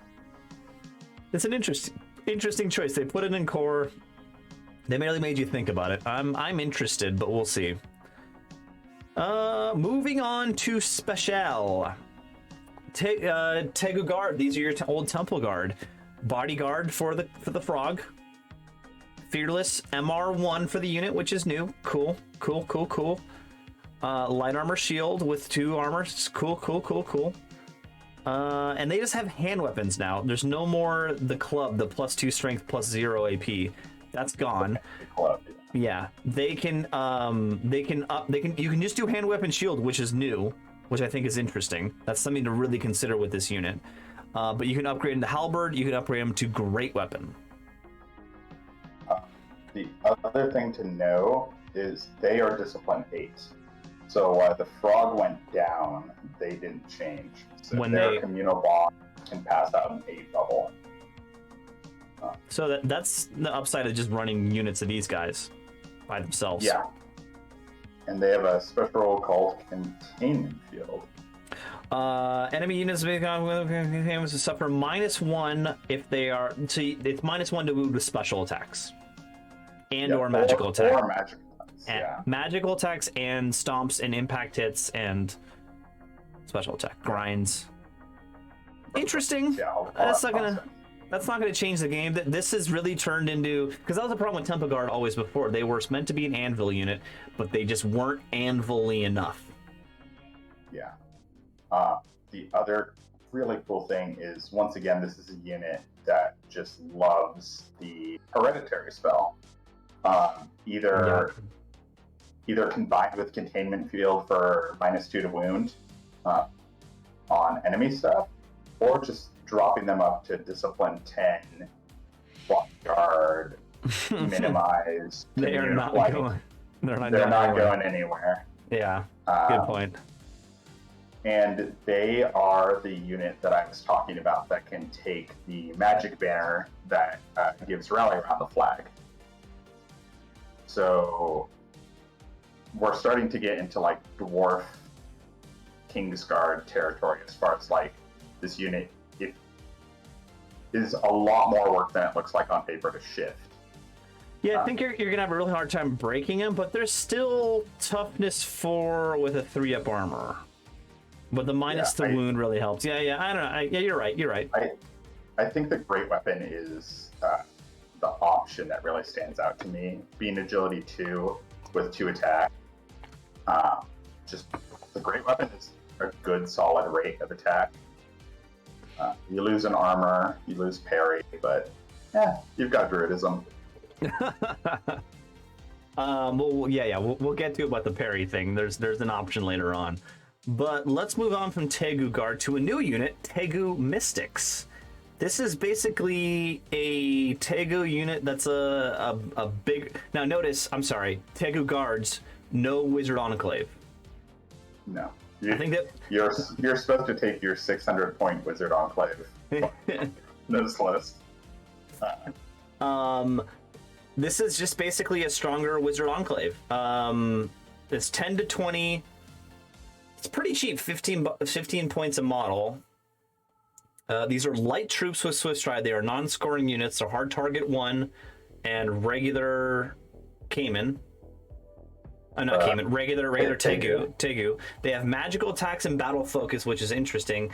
And they have something called Vitalist Combat, which gives +1 to wound to standard height models.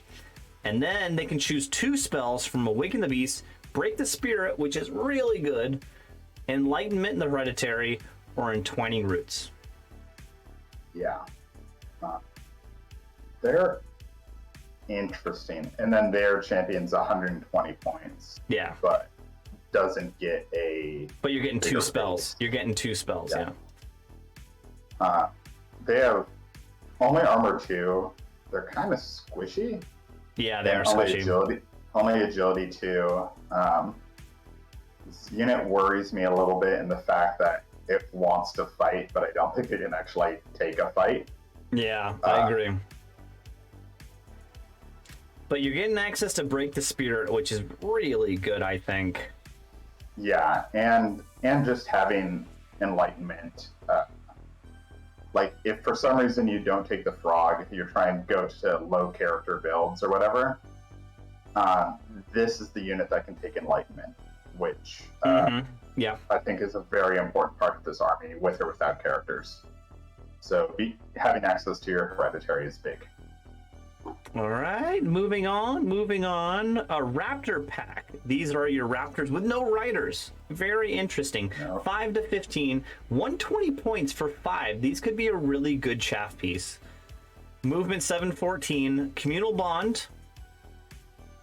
These guys, and they can count towards core if they're in slightly bigger units and don't have one of the upgrades. oh yeah, I didn't notice that. Oh yeah, if you get 8, that's interesting. I did not notice that.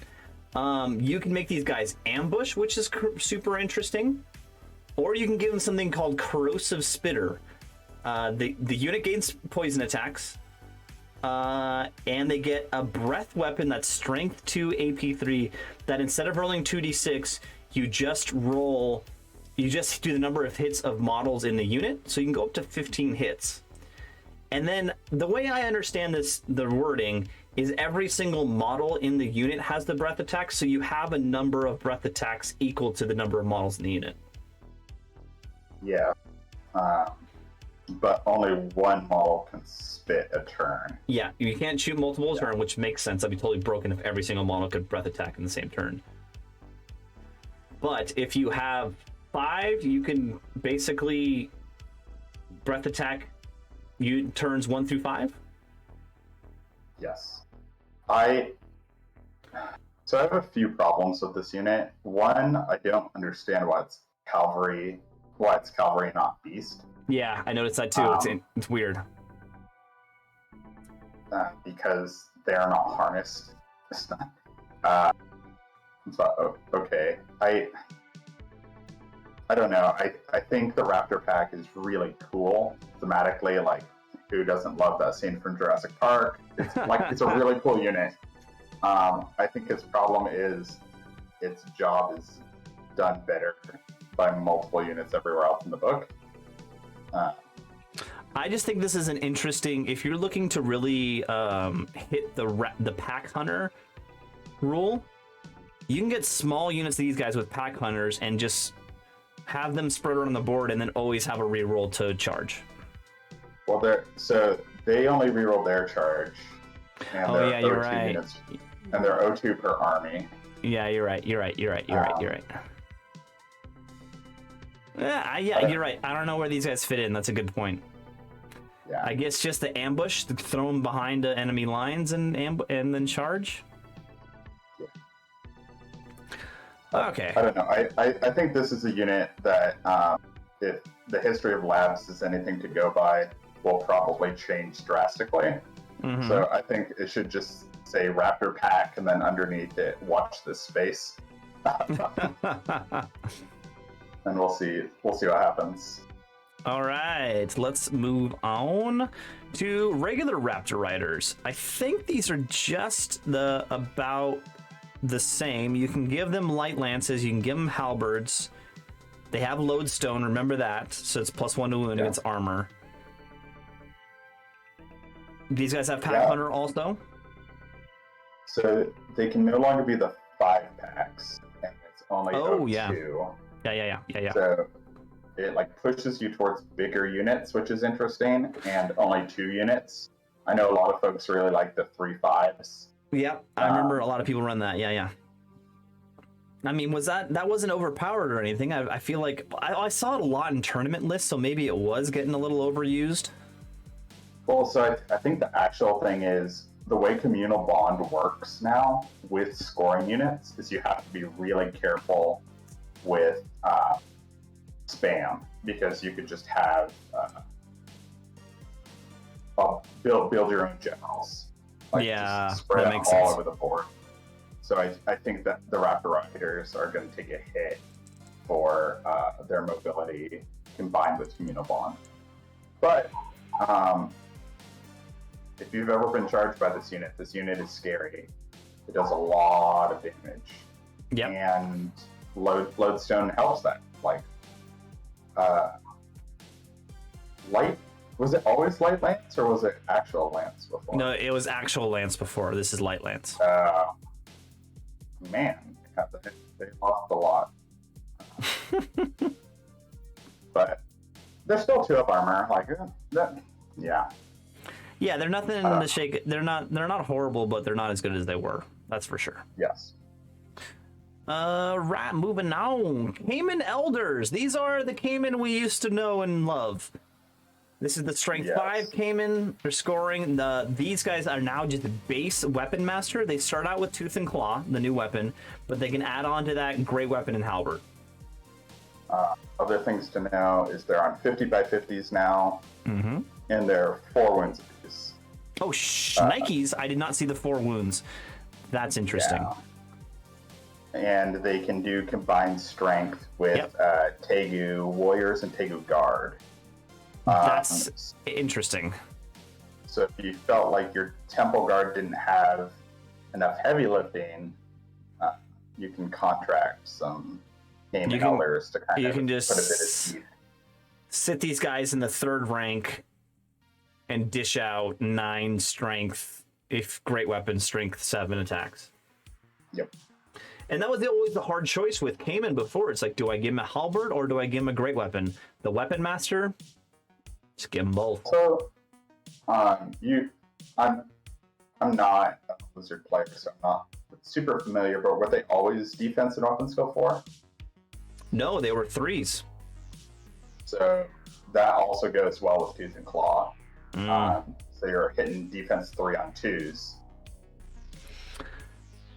Yeah, it's interesting. And then their Enclave upgrade gets 2 spells for only 90 points, which is a steal. You can get the Hereditary, Savage Fury, which is, I don't know, kind of good with this unit. Battle Focus isn't the worst thing in the world. It's nothing to shake a stick at. And then this is where you can get Summer Growth without going an Anarok. Yes. The one thing no is their Enclave doesn't get an extra wound. So you're still at the 4. Yep. And I think getting access to Summer Growth means they can get thrown as well. I think that's how Enclave Druidism works. Oh, does it say that specifically in the rules? I think anytime you get access to a Druidism spell, you get thrown. No, yeah, so that's what I'm saying is I think they get thrown. So Summer Growth is a real threat for them because they can kind of just manage their own upkeep. Yeah. And they score and can take a magic banner. It's a lot. These guys are pretty badass. Yeah. They've got a big footprint, which is kind of their one downside if you're taking the full 6. And also, the max is 6. You could take whatever it was, 12 before. Yeah. But with Tooth and Claw, they put out a lot of work. Lightning Reflexes is no joke. It is no joke. It is no joke. So this is an interesting unit. Cayman's really got a buff up here. Yes. Downside for me is these Caymans can't go. Caymans. Yeah, Jesus. These Caymans cannot go into skink units, which is interesting. Yeah. All right, moving on. The Thyroscutus. Oh, I'm so happy about this guy. But this really changed. It's no longer a single model situation. You can make this a unit of 3 of them. Crazy. They still have their crush attack. They have communal bond. They're still 5'10". They're discipline 6, which I think they were before. Still 5 HP, resilience 5. Still, they went down 1 attack. But who cares about that? They lost Stubborn. They lost Stubborn is the big thing. They lost Stubborn, and they only have a 2-up armor instead of a 1-up armor. But they have parry. And they can take any Howdah device. Any of those Howdah devices, and on top of that, you can upgrade them to go into Tegu Warriors and Tegu Guard, and they get this upgrade called Great Protector, which is only one per army. They go into a Tegu unit that can't be stomped, and they get parry. I think the Great Protector is fantastic. Yeah, Great Protector is really cool. Also, there is the skink upgrade for them where they get their Skink base Blender! changed, which is pretty cool. My one hesitation on the Great Protector is you're starting to add quite a few things that mess with this unit's footprint. Especially for the Tegu Guard, because you have the frog in there. Yeah, now have Thyroscutus. And the Thyroscutus has to go in the front rank. It can't sit behind. Yep. It is interesting with Druidism as well. Like, this thing can stay pretty healthy. Yeah, I think it's really solid. Its role in the army changed, which I like to see. Rather than like baby's first steam tank, now it actually kind of contributes more things. Yeah, I think it's cool. Interesting. It's interesting. There's a lot of combos with all those Howdah devices that I haven't truly gone through yet, but there's a lot of combos. Also, there might just be a world where you take 3 of them, and they have a full rank because they're large cav. Yeah. And it's just kind of a miserable unit to fight through. Yeah. So, there's a lot of options there. There's much more options than there were before. Moving on to the Ramphidon Riders. These are basically the same, strength 5. They have the predatory senses, so they're re-rolling to hit marked units, and this is in here feeding frenzies where they get the birds get the additional D3 attacks. yes. Oh, but this changed. I just read this even more. This changed actually. Gains D3 at the end of the combat after successfully charging unit with Prey Sense. So on the charge, they don't get that until the end of combat. Until the end of combat. So they get it for every round. They get it for every round. Okay, I just scared myself. Don't worry, folks. You scared myself. As long as they charge, they're going to have it until someone's dead. Yeah. I think the Ramphidons went up 1 attack. I think they were 2 before. Yeah, because they had like +1 attack on the charge, right? Yeah. Something like that. They're still battle focused. They're still lethal strike. They're still re-rolling against HP to 2. There's no longer the option to give them the shield or not give them the shield. They're just straight up 3 plus armor. Yep. No, they're 4 up armor. They're 4 up. No, they're just armor 2 shield. Yeah, so they're 4 up, right? No, just 3 up, or yeah, just 4 up. Sorry. Yeah. For some reason, I thought you were saying they had a 3 up. Yeah. They're just 4 up. They're just 4 up. So they lose a tick of armor. Not the end of the world, but yeah, these are good units. I think. Actually, no, these are good units. They went to pretty damn good now because you can start putting the prey scent where you need it instead of just relying at the beginning of the game choosing the right 2 units. Yeah, especially since you can pass it out with shooting. Yeah. It also makes them less just gas pedal, like right from the beginning. You can do a little bit more set with them. Yep. Saurian swarms are the same. They're the same thing. They're the same thing. They do get Fortitude 6 up, which is nice. But they're not fearless anymore. Oh, shnikes. Yeah, I didn't realize that. They're not fearless anymore. Yeah. But I think the interesting thing is you can put these into Skink Warrior units and specifically Skink Hunters, which will then make the Skink Hunters give you the 8-inch bubble. Yes. And they are light troops, so they're not going to steal that from your It's interesting. It's an interesting idea. I don't know how effective that's going to be. It's going to be fight next ring, so you could do two rows of skinks plus the swarms behind them. The Venomous Tide, the last part of that rule is super funny, which is the models take the DT1s even if the unit is fleeing. So Interesting. If they catch your fleeing Saurian swarms, they take DTs, but it has to be a charge move, so not an overrun or pursue. Yeah, they're not bad. Were they always AP1? Oh no, they weren't. That's new. And Yeah, they're only tough on strength 1 is rough. yeah. Actually, this changed a lot, man. They're offensive and defensive too, which they were before, but they're res 1/1, which is different. But they're AP1. Wow, this is actually really different. I don't know. These could work now. These could work now, especially in the combined units. I think it's pretty interesting. Yeah. Also, being able to flee changes the unit's roll a lot. Yeah. Because for two of them is just really cheap for 110.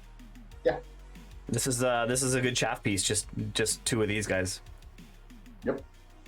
All right, moving on. The Guerilla Warriors, 30% of the total unit. The Skink Gorillas. This is Skink Hunters, which were before. Communal Bond, Light Troops, Skirmish, Vanguard. They automatically get Vanguard. They're Skirmish with Hard Target 1. They're the same Skinks. You can give them blowpipes or magnetic shortbows. You can give them marking lures. So this is the unit that's going to be throwing prey fence onto units. And this is where you can upgrade to chameleons. And they're 5 to 10 models a unit, 0 to 4 per army. So I think that went up from 0 to 2. But it basically combined the chameleons and skink hunters together to be the skink gorillas. Kind of the same thing. One thing to note is they don't have the armor 1 anymore. Their armor 0. Yeah, but that's fine. It's like that. I don't think that really changes anything. But marking lure is really solid, as is chameleon. And I think you can have chameleons with marking lure, if I'm reading this correctly. Which you're making them a lot more expensive. But yeah, if you want to set up your rampedons, that's a good way to do it. Yes, it is. Yes, it is. All right, weapon beasts. These changed too. The interesting thing to know about these guys, well, first of all, the unit entries are basically the same. You can choose between spearbacks and salamanders. You can have 3 units, but a max 4 spears or 3 salamanders. It's a weird combo situation, but it's really interesting. You ruined it for everyone, Ken. You ruined it for max 3 salamanders. Oh, that was such a good army with 4 salamanders. You can throw these guys into skink warriors and into skink hunters. Yes. Super interesting. And they are, once again, light troops. And they are light troops, 612. Okay, so the spearback rules for the spear are almost the exact same when I read them. Strength 4 AP2, 2d6 shots. They have to stand and shoot if they can. They're quick to fire. They can't do march and shoot. That's the same it was before. Yeah, same as before. But gaining the light troops in the unit thing matters for the march and shoot now. But I don't understand what they did with the salamanders. The salamanders really suck now, if I'm reading this right. He gets a breath weapon that's strength 3 AP 0. It used to be strength 4 AP 1. Yeah. Also, now it's just breath weapon range. Yeah, I'm not taking salamanders anymore. That's not good at all. Yeah, I guess there's ways that you can do like stand and shoot shenanigans, like feign flight, but I just don't see a reason for salamanders, especially when they're the option that you're paying for. Yeah, they're more. I out of this whole book, this is the one thing that really perplexed me. I'm like, what happened to the salamanders? I'm not gonna take those anymore. But yeah, maybe it's a typo about the concept is there. The 2d6, like, fine, it's less range, but the strength 3 AP 0 does not make sense to me. And could salamanders march and shoot before? Yes, they could. Okay, so they didn't even mean that. Yeah, it seems like kind of a overcorrection.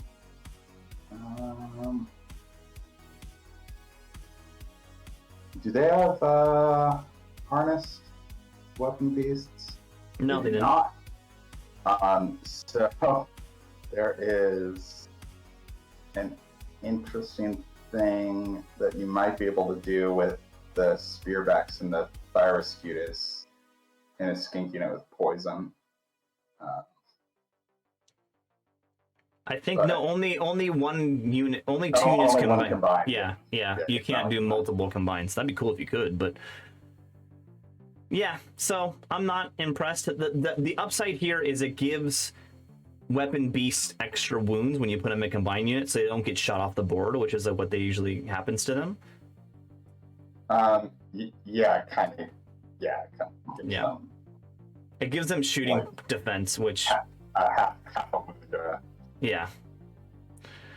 Okay, let's move on. Pterodon's Riders. I don't remember what's going on here with these guys. They're basically the same, right? They have a 4-up armor, which is 1 better than they did before. They get slower. Yes, they are slower. They are slower. They get one of the options is there's another unit that can mark. As I mentioned before, the sweeping attack's different. It's not a one-use only anymore, but it's only one hit per model. And these guys can do a really big wizard enclave, which is interesting. A flying, fast-moving wizard conclave with Chilling Howl, which is interesting. The Hereditary, Master of Earth, and Spirit of the Wood. Also, they can get... they have magnetic bows, so the guy who gives +1 strength to his shooting compadres can go in here. But why would you do that? Just for 3 shots? That doesn't make sense. It'd be more obnoxious. I don't know. But no, the Wizard Enclave is really good spells. Yeah. And getting access, I like the incidental ways they're getting access to shamanism, because you used to be able to take the adept in shamanism, the skink adept. Yeah. And you lost that. So being able to still keep Chilling Howl is super important in some matchups, especially for skinks. So I agree. Moving on to Magna Sauria, the monsters, the big guys, the Jurassic Park. Yep. First up is the Stygiosaur pack. So this is different also. They did kind of the same thing they did with the Thyroscutuses. You can do a unit that minimum 2 Stygiosaurs, 2 to 4. Interesting. They cause fear. They're hunting packs, so they get the reroll to a charge. Yep. The Riders have light lances. They still has poison attacks. It has predatory senses, the monster, so this is re-rolling to hit. But it lost the toxic breath weapon. You did, but you picked up like 2 wounds, right? Overall, your base got a bit bigger, but it's 2 to 4 base for 325. So I think you picked up 2 wounds, kind of. No, it used to be HP 5. The Stygiosaur, the big monster. You picked up 3 wounds. Yeah, with the base, yeah. And it's scoring. Oh, shnikes, I didn't see that either. That's interesting. Yeah, that's... The role for this unit has drastically changed. Oh yeah, this is completely different now, yeah. This is just a heavy cab unit that, yeah, this is really good as Pack Hunter. So it's heavy cab that reroll failed charges, cause fear, score. Yeah, this unit's decent. It's 4 strength 5 attacks, rerolling to hit usually, poison, AP 2. It's interesting, and then D3 like a mini stomp. Also, you can use the Stampede Crystal on them since they're large cav. So you could turn those D3 stomps into D3 impact hits. Was that a one-time use? I can't remember. It is a one-time use. It is a one-time use item, but I like to see that it has more support than I initially thought. Also, this unit is fairly solid with both the shamanism buffs you have. It's also solid with evocation and alchemy. It's true. It's true. It's interesting. That's an interesting unit. It's a really interesting unit. Man, the scoring changed things for me. That really changed things. I didn't realize it was scoring. Also, that unit's going to look great on the table. I mean, I have 2 Stygiosaurs, but like, if I'm going to run it, I want to run a 4-man unit of it. I think I'm going to have to buy some new Stygiosaur models. But anyway, the Carnosaur. So the alpha is still in the character mounts. Now the baby Carno is in the monster section, which is interesting. This has the battle focus. It's toughness 5, strength 6, 5 attacks, battle focus, multiple wound 2 against standard and large. Predatory senses, so he's rerolling to hit marked units. And let's see it. This is the really interesting part. You can combine this Carnosaur with raptors, raptor packs, or raptor riders, giving them the 8-inch bubble, giving raptor packs the 8-inch bubble, and hunt leader, which means it gives the unit he joins frenzy and fearless and battle focus.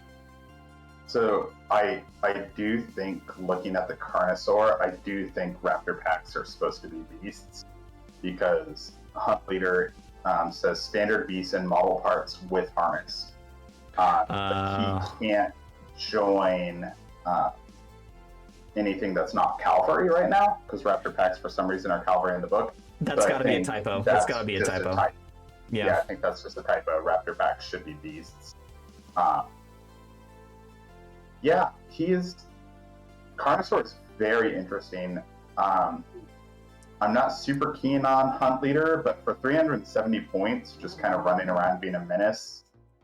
I think it's interesting. I think it's not going to protect him from cannon shots or catapult hole shots, but it'll save him against heavy non-artillery shooting. Hold on 1 second. Let me check something up in characters. Well, I suppose that makes sense, but neither Carnosaur has which rerolled so charge. What does the wording on that say? Will that work if he goes into a combined unit with raptors? Is it the majority of the unit?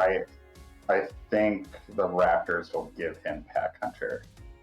But that's kind of cool. Just him by himself not having Pack Hunter. I mean, it makes sense. He's the alpha predator. He shouldn't be hunting in pack, but I don't know. He is gigantic, though. The ones just out of this choice are gigantic. So they do have a thunder stomp. They do cause terror. So they'll also benefit from the impact hit crystal if you want. No, he's really good, really solid for 370 points. Does the multi-wound 2 apply to impact hits? Or no, it doesn't. It doesn't. I do not believe so. No, because it's whatever. Okay, Yeah. interesting. I like the idea of the Carnosaur with a raptor pack. I think that's just gonna look modeling wise is gonna look freaking cool. Yes. Right, moving on. The good old Taurosaur. Got it's the same as we always described. It has all the options. It's the exact same thing as the character mount. So not much to say here. Yep. If it ain't broke, don't fix it. Exactly. It's 0 to 3 in the army. But this last entry, I'm super excited about. The Titanopod. Oh my god, this is ridiculous. 510 points. It's a 0-1 army. It's 100 by 200 base. Yes. It's got 10 wounds. 10 wounds. Its movement 414. Toughness 6 with a 3-up armor. It's got like 2 attacks, nothing crazy. But then when it stomps 4d3 and it can stomp large things. Yep. But it's halved. Your stomps are halved. And it ignores can't be stopped, so it can also stomp. That's super interesting. And then the Earth Tremble. So this is the only time you can really have a musician. This is the one musician in the whole book. But it's 18 inches, which is interesting. And then you can never pursue with this. It doesn't. It's no flank and no rear. No flank and no rear, and pursue. it can never pursue. And it can wear a Howdah device. So this is probably either the one that's giving the Aegis to shooting, or this is your VSB. Yeah, I was thinking one of those two. Yeah. It's weird that this model isn't stubborn. But Yeah, I feel like it should be stubborn too, just like thematically. All its rules seem to be pointing towards stubborn, but for some reason it doesn't have it, which is odd.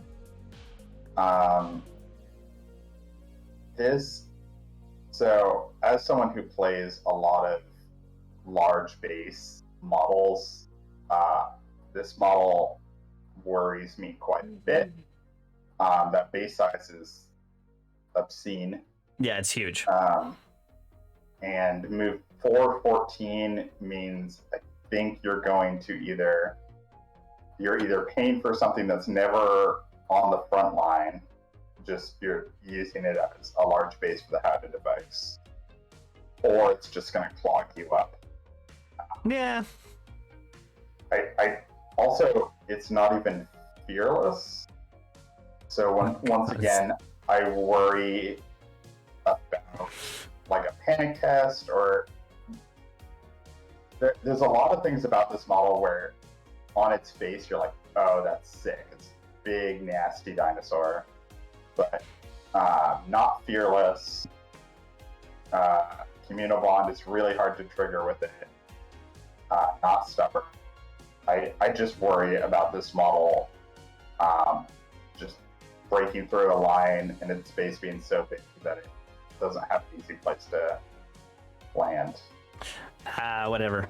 I think it's awesome. But it's great it's going to be awesome, yeah. It's a great center. It's a great centerpiece of your army modeling opportunity. Yes. There's definitely going to be some very large dinosaurs going around the place. That's super. And it's a good model to end the book on. Something just like super big and super fun. But also, it can if be you debated back and forth if it's good, but it's really just, it's a dinosaur, right? It's just a big dinosaur. But imagine also if you do the impacting, the stampede thing with this guy. Yeah. 4d3 impact hits. 43. Strength 6, AP2. Plus, no, it's just 43. interesting. It's interesting. I'm really interested. I feel like also what confuses me here is the name of the writers are rock releasers, but there's no rocks being released. I feel like there's a typo there or something. So their rock isn't even because the pterodons drop rocks, and their rock is strength 4 AP 1, and the rock releaser's rock is strength 4 AP nothing. So maybe their rock hasn't reached terminal velocity yet. So it's like That's interesting. Okay, that is the book. Any overall thoughts, final thoughts, any builds that you seem really interested in pursuing in this book? So I worked on a list today while I was at work, which was a frog into a big unit of Tengu Guard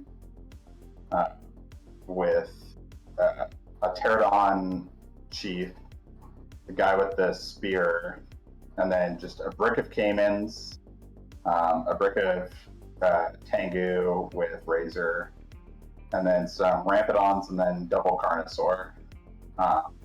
So just very, very hitty, very plain into the prey scent, but just with an absolutely absurd anvil in the middle of it. And I really think this book, how it's built right now, is the time of the frog. Like, he just seems so good for his points. And I think it really answers the question we asked right at the start of it, which is, no gods, no kings. Can you see yourself playing an army without characters? And I think the answer is no. Just because of even the skink chief on the pterodon is so cheap for what he does. He's such a great piece of chaff that I think you can go super light on characters, but I don't ever see a world where I'm not putting points somewhere into characters. I agree with you. Like they made this rule that you can run this army with no characters, and then they basically made all 4 of the characters better. Yes. Yeah. All of them just jump off the page, except for kind of the old event. But the other 3 really jump off the page as getting big shots in the arm, big boosts. But overall, I think the book has improved from where it was. At least it's more interesting. The old Saurian book was definitely getting a little long in the tooth. It's one of the very legacy books. So they didn't reinvent the wheel. I think they spiced up a lot of what this book has to offer. Yeah, I agree. I think they really spiced it up. They really stirred the pot with this army. I really feel like the LABs, the lab books that have come out previous to this, have come out strong. Like really strong, like just game wise, like not OP. Maybe some were OP when they first came out. But I feel like this is the first LAB book that's come out that seems kind of balanced. Yeah, it struggles with, it introduces this whole new special rule with the combined units. And it really is trying to encourage you to like delve deeper into the rule, figure out how it plays, what you like about it. But it still presents this very like meat and potatoes, blocks and a wizard and some monsters. Yeah, I agree. That almost makes you shy away from wanting to delve into, what cool combinations I can do, because it's like, well, there's a very good list right on the surface that you don't have to unlock. It's just there. But it doesn't feel as bad as the rumor mill and the doom and gloom was kind of making it out. I agree. We were getting reports that it was just going to be horrible, and I don't think it's horrible at all. I think the general bubble, the measuring your leadership off your units, that will take some getting used to, and I think you're going to lose quite a few games getting used to it and realizing the drawbacks to it.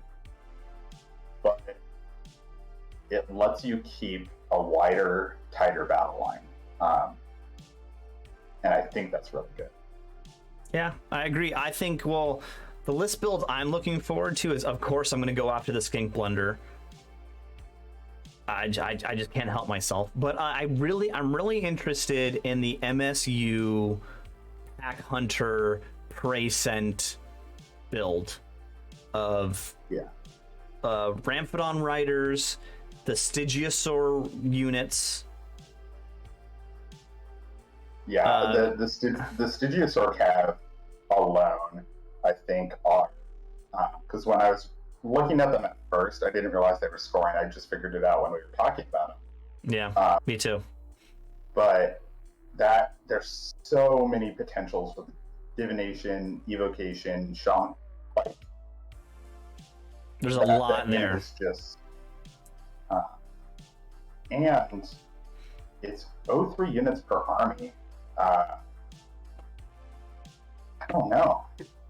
Can you fit three times 4 Stygiosaurs? You might not be able to fit 3 times 4, but you could probably have 2 4-packs with like Banner of Swiftness or Razor Standard or something. Yeah. And just really lean into these units that hit like a truck, and then you have all these flyers and these skink chiefs. So I already forgot how the impact hit special weapon works. I think it's still a gimmick. I think it's really cool that there's a lot of things that support its gimmick, but yeah, it's a 12-inch bubble. Yeah. It's interesting. If you could have a guy who could ride around with them, I would like it a little bit more. But I'm worrying about the units that care about it getting left in the dust. It is funny that like the army got all of these wizard enclaves, and then the one wizard enclave from the old book doesn't have it. It's really funny. Yeah. Everyone else went to school. And... Yeah. It's interesting. It's definitely no. I don't think it's the Dread Elf book. I don't think it's the KV book. But for just first showing of a lab, nothing seems broken in half, and there really only seems to be like 1 or 2 units that maybe need a second look. So that's a good first draft. The one unit I think might be a little bit too far, in my opinion, is the Anorok. It's like it might be auto include with that defensive magic build because you're still so good offensively. It's just like that might be a little bit too strong, but we will see. Because it's 450 plus basically if you max out, it's at 300 for magic items and the upgrades. So that's sitting at like 750 points, which for that good of a magic user, like mine was just on 100 points for the book, and then 90 points for 2 powers, and just kind of go with that.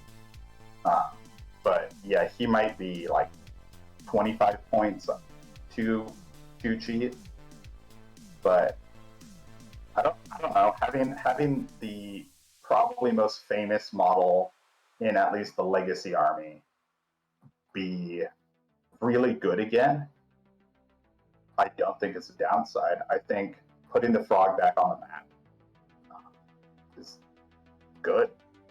Yeah, you might be right. Because he was like a controversial choice in the old Lizard book, right? A lot of people didn't like him.